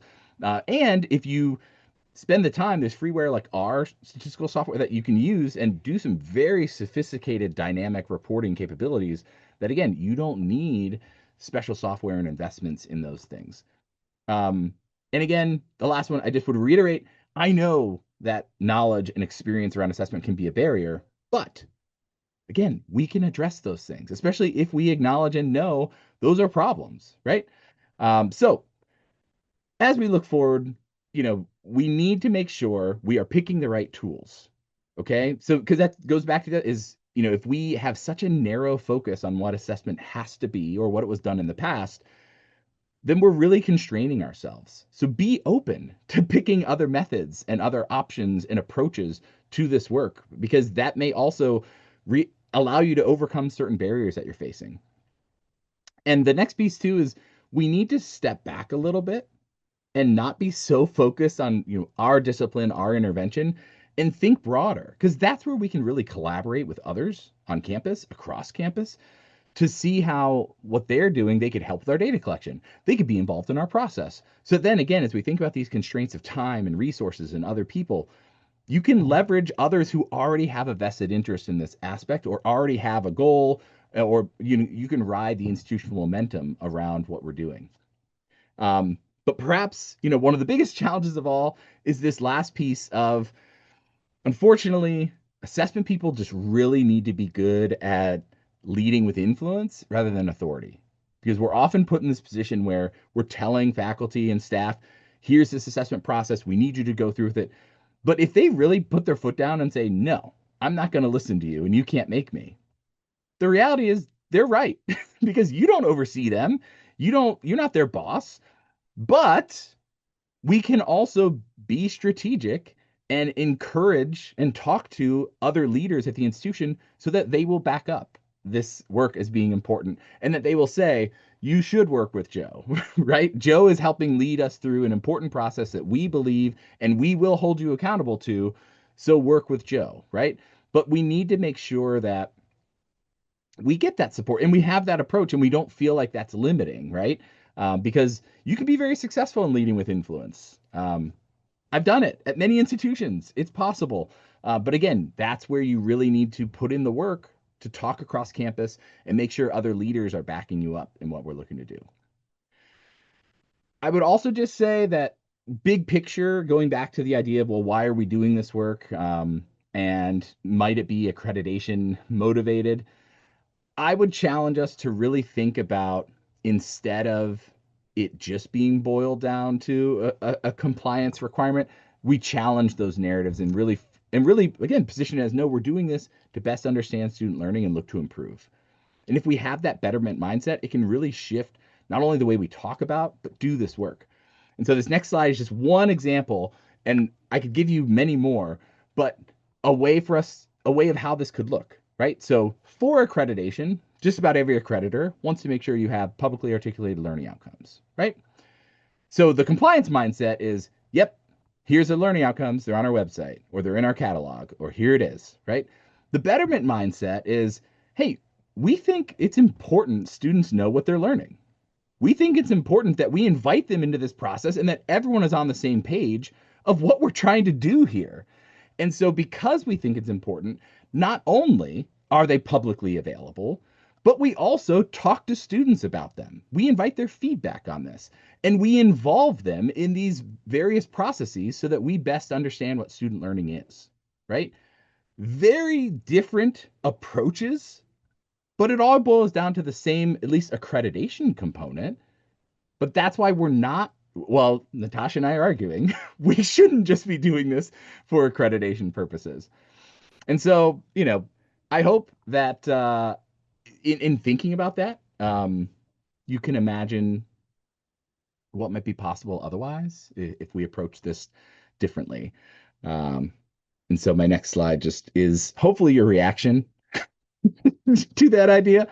But the next thing too that I want to just simply touch on, and Natasha mentioned it in the beginning too as guiding principles for us.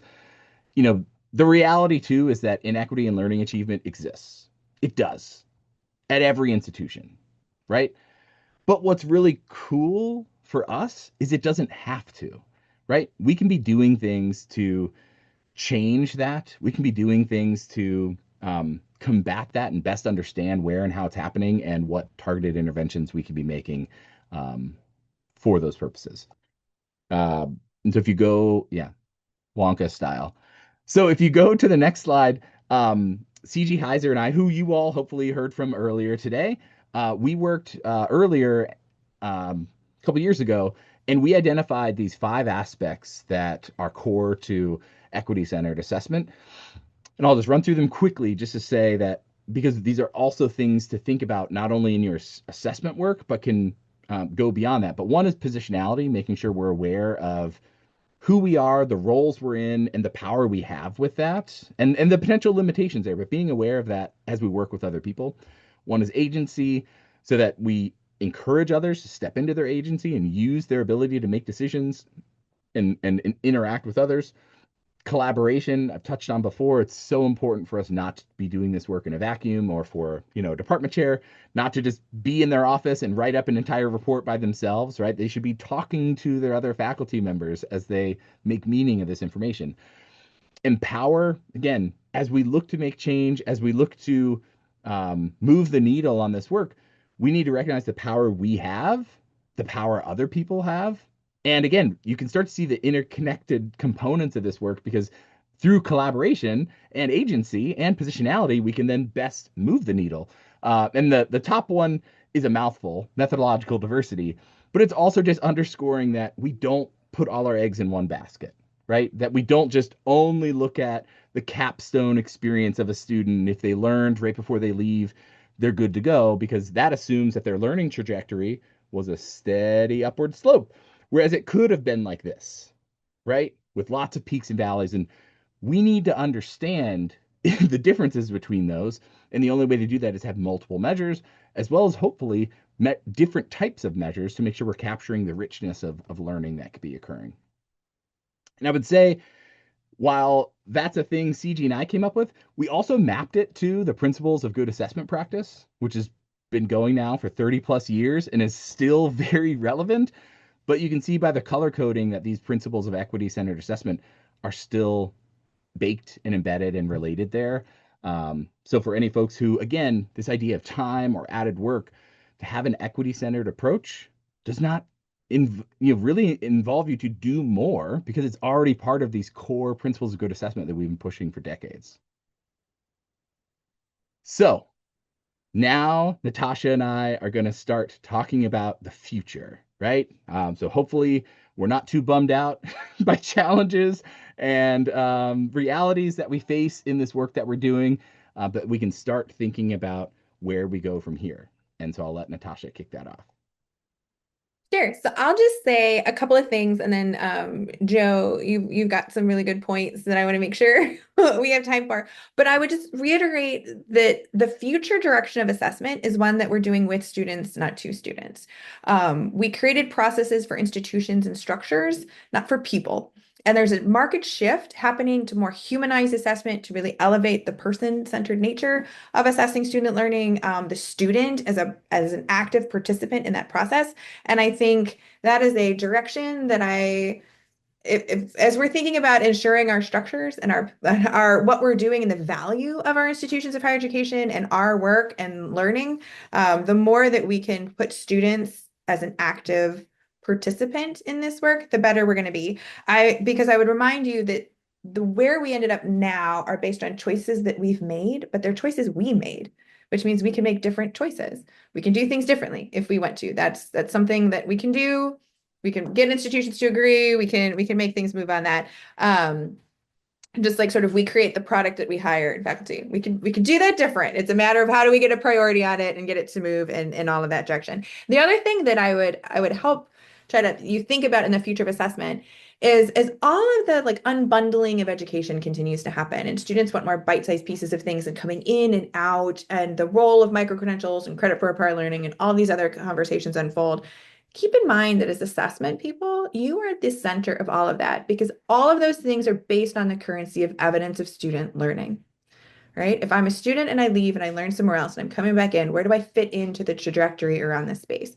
And so if we're thinking about assessment as solely that kind of, well, I need a report and I'm doing these things and missing out on the role that assessment can play in helping make meaningful pathways of learning for people as they interact with our institutions differently, I think it's a missed opportunity on our part of assessment professionals to really leverage the currency by which all of those things move. So I would ask you to think about students and I would think about your positionality, I guess, in the larger change in the scope of higher education beyond assessment. And then I'll say something else later, but Joe, go for it. What would you want to tell the good folks about? Yeah, I think ultimately here, it's important for us to think about as we navigate the landscape, the reality of the resources, right? So again, challenging some of those notions that you need assessment software, you need certain expensive things. You don't. And I can say that having worked at multiple institutions for multiple accreditors without those things. Now, don't get me wrong, and I've worked for an ed tech company, so I know some of those products are great. And sometimes they can be really helpful. I'm not saying throw them out. But what I am saying is these ideas that you need those things, you don't necessarily. And we really need to do a better job at our institutions thinking about these resources. I can't tell you how many schools I've worked with where the institution had an institution license, meaning that they were not charged more money to add more users to this like assessment software, but they only use it for academics. And so then poor student affairs had to do their own thing with paper and pencil or some other thing because they weren't allowed to use this system or they didn't know about it or vice versa. And so how can we really do a better job as an institution taking stock of the resources we have, the work that we're doing, the people that are involved, and bring it all together to best serve everyone? Because we're all on the same team and we're all working towards the same thing of the best student learning environment we can provide. And to that end, I think, yeah, these two kind of go together of this shift or this aspect of thinking around the holistic student, right? We're thinking not just academic affairs or not just student affairs, but coming together, using learning outcomes as a common ground to talk with one another. But this also spills into this aspect of we need to make sure faculty see their role and responsibility as more than just a lecturer, right? As more than just contained within the classroom. Because students want to get advice from them. Students want to have a relationship with them. Now, we need to make sure faculty have, appropriate pay, and if they have these responsibilities, that's carved out so that they have time to nurture those relationships and best serve students. But as we think about the future, those are some of the recommendations we have, is that we should do that. We should make sure faculty have that sense of support and aren't overloaded with enough classes that they can't do those things, right? And I think that's a thing that we encourage, and we hope too that our student affairs and staff that are supporting the student learning journey get better connected with the academic component so that they too can be cross-trained as much as appropriate to also know when and where to refer the student to the faculty member and vice versa. And I think it's clear we're already in a space where we have way more data than we're able to use meaningfully. But we certainly want to make sure we use the data we have effectively and make the most of it. Because with more and more tools and more people's proficiency around them, it becomes easier and easier to look at more things, right? I said before, you don't have to measure everything, but sometimes that used to be a barrier because it would take time for people to pull those artifacts and analyze that data. Well, now that's so much faster. Now it is a lot easier to just pull all of this data at once, but then how are we making meaning of it?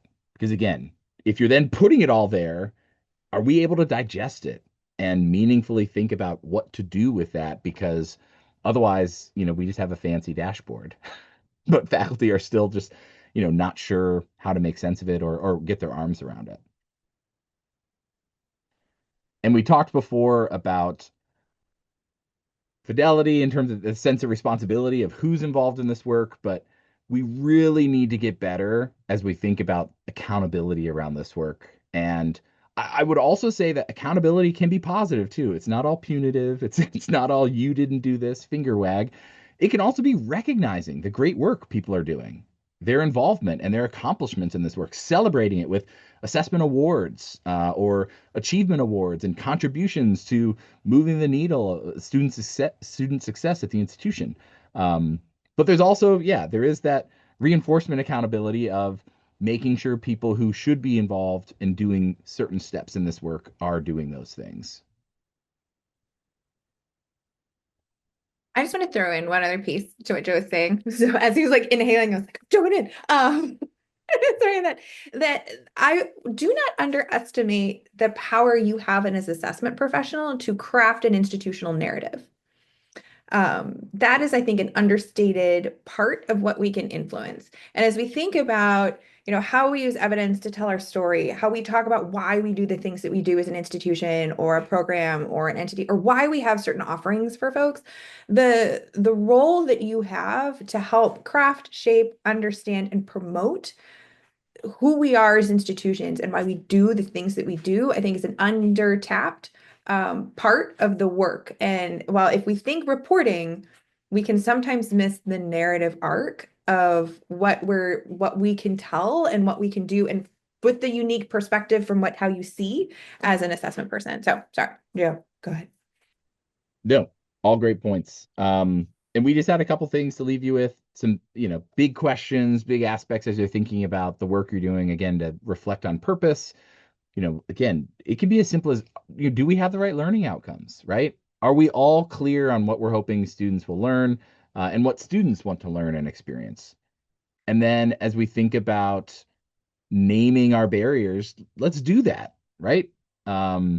Because my whole dissertation was on faculty engagement with assessment, and it was very confirming, and so I have the literature to back it up, but it's often not that people just dislike assessment. It's that they have so many other things going on, and then assessment gets added or presented in a certain way that it's very easy to fall off their priority list, or that they don't seem aligned to it. And so again, the problem isn't necessarily assessment. It could be that faculty's needs aren't being met, or it could be the way it's presented, or the way we're, again, articulating the purpose of the work. So let's name the barriers we're encountering, whether those are those, or again, that assessment star of the certain things of what assessment practice should be, and we're maybe not living up to it.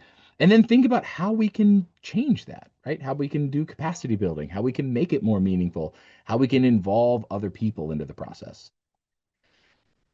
And it was mentioned in the chat before, and Natasha said it, just to underscore, please talk to your students, involve your students in many ways in the assessment process, because that's important. And some final pieces of, again, think about what you're going to do with this information, how you're going to act on it,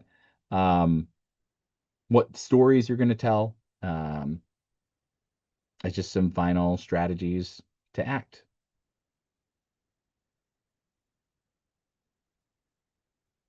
So hopefully you all are still with us. Sorry for the technical difficulties we navigated in the middle, but Natasha came through. You did a great job too, though. I'm going through my slides and I was like, I could have totally given you slide control. And then I was like, whatever, I'm not going to use technology. I'm just going to click it for Joe. I'm going to feel it on the presentation. See if I can hang. Question. Joe, Natasha? Wonderful. Where do I start? Well, let me ask a question for either Joe or Natasha. Either can answer the question. How do institutions ensure that embedded engagement doesn't become a proxy for learning rather than evidence of it? Say that again. How do institutions ensure that embedded engagement doesn't become a proxy for learning? Yeah. Go ahead, Joe, and then I'll go. I would just say, I mean, I think it's really important along those lines that we make sure students are not just getting good at doing school, right? And navigating the game and the hoops to jump through, right? But that we really impress upon them the value and merit of learning, right? And so, my institution is mostly online. I've worked with a lot of online institutions. And so things like discussion boards, they're notoriously bad and students don't want to do them. However, do we ever take the time to talk to students about what they're supposed to be and what they're taking the place of, and encourage them to engage in them in the way that they would engage with an in-person discussion experience? But also, if the point of, say, an online discussion is to have the students reflecting on a reading and engaging with one another, there's ways we can do it beyond the stale write a post, give a citation, X many words. I mean, there's this cool tool, hopefully you all are aware of it, but it's called Hypothesis. And you can have people dynamically engaging in PDFs in real time. And so they're doing the reading. They're in the reading because they're making the comments in the PDF, but it's their actual real thoughts. I mean, and you can encourage them to be authentic, to be like, what? I can't believe the author wrote this, right? Or I can't believe the school got away with this. And then other people can respond to it. And that's discussion. And people are more likely to do that than the stale, give us your 200-word response, and then somebody has to give a response, and then you check the box for the week. So I think, going back to your question, we need to make sure we are approaching things with the purpose in mind, not just the process of what it is, but why are we doing this? And let's not stop with just us. Let's make sure we're talking to the student about it too, right? Because if we're just clear on our side, well, they're the ones that need to engage in it, right? So let's make sure they're on board too. Natasha, do you have any thoughts? Yeah, I would just add that one of the things that's maybe helpful to put into this conversation is that everything that we have right now are proxies for learning, right? When we ask a student to demonstrate in a particular way, we're giving an instance of a time that they can show us that they know in a very limited slice of looking at that. And then we make inferred assumptions from that because you were able to do this here, you can apply this more broadly, or that means that you know how to engage in this thing. And one of the fascinating shifts that I'm starting to see is this move from product, where we focused on a product of learning that we then would look at from a student, and particularly around conversations on AI. How do I navigate AI and assessment and all of that? Because it's all the concern about the product. How do I know the product was yours? Now I have a trust and a rigor issue and all of these things. And a shift instead to the process of learning. How do I look at, capture, unfold, understand the process of learning? Which in some ways also is a different type of data collection, a faster means by which we can intervene.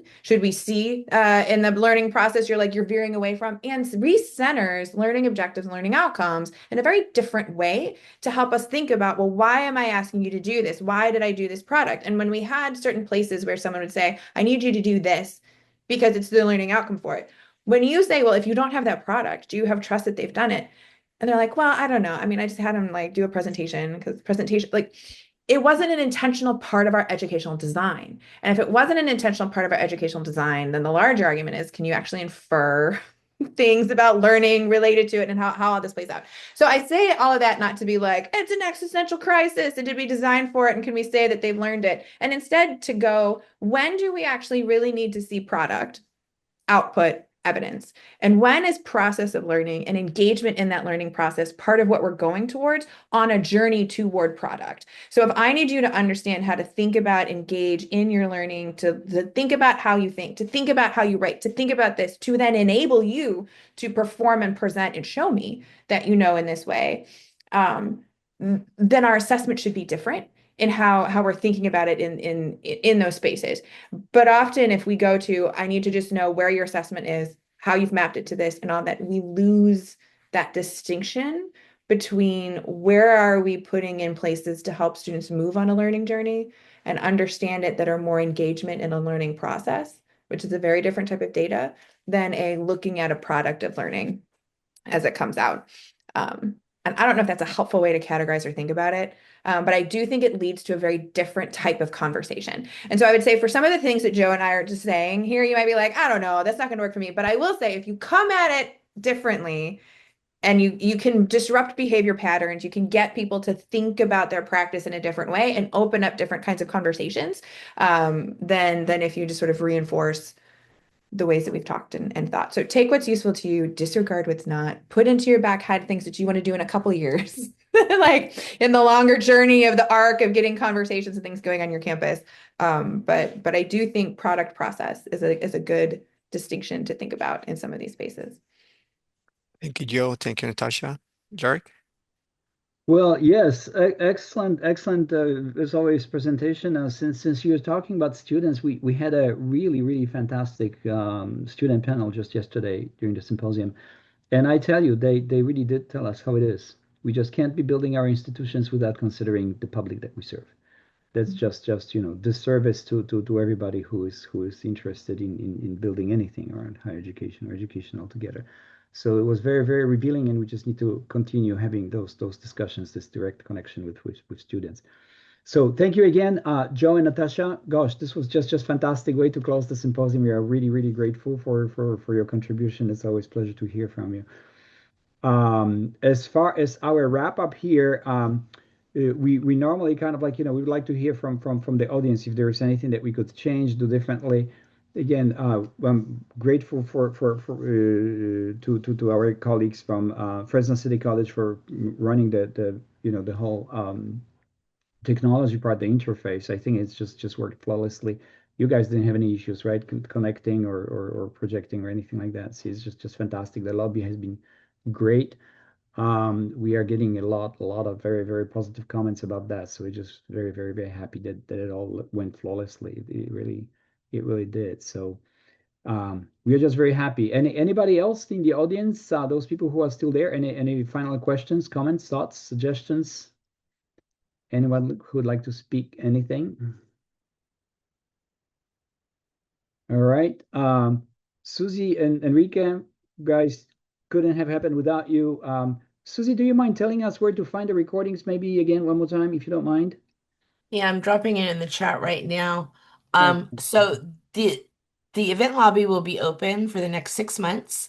So you just come back to where you are right now, and once they've processed, instead of seeing a join button, you'll see a watch recording. You can see already all of the sessions from yesterday are uploaded, and so if you haven't had enough today already on this Saturday, you can go ahead and watch yesterday's sessions.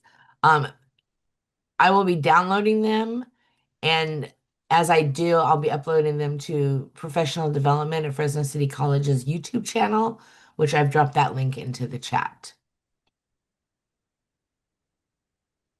Sounds good. There's a question about the PowerPoint presentations. I think we are going to put those on the coach's website as well, as they become available. And I think that's about it. Yes, and Yark, all the presenters who have sent me their slides, I've already uploaded them to the event, the Zoom event. So they just need to go to the session that they're interested in, click on it, scroll down a little bit, and if I receive the presentation, it's uploaded in there. Presenters will still be sending me presentations as we go on. So if you don't see it there, keep checking back. Okay, perfect. Sounds good. Really appreciate this. Enrique, you want to say goodbye to everybody? Once again, thank you everyone for participating on behalf of Fresno City College. Thank you. Have a great day or evening, wherever you're at. Thank you. That's right. Well, thank you, Joe. Thank you, Natasha. Have a fantastic weekend, and we'll stay in touch. Take care, everyone. Alrighty, bye-bye.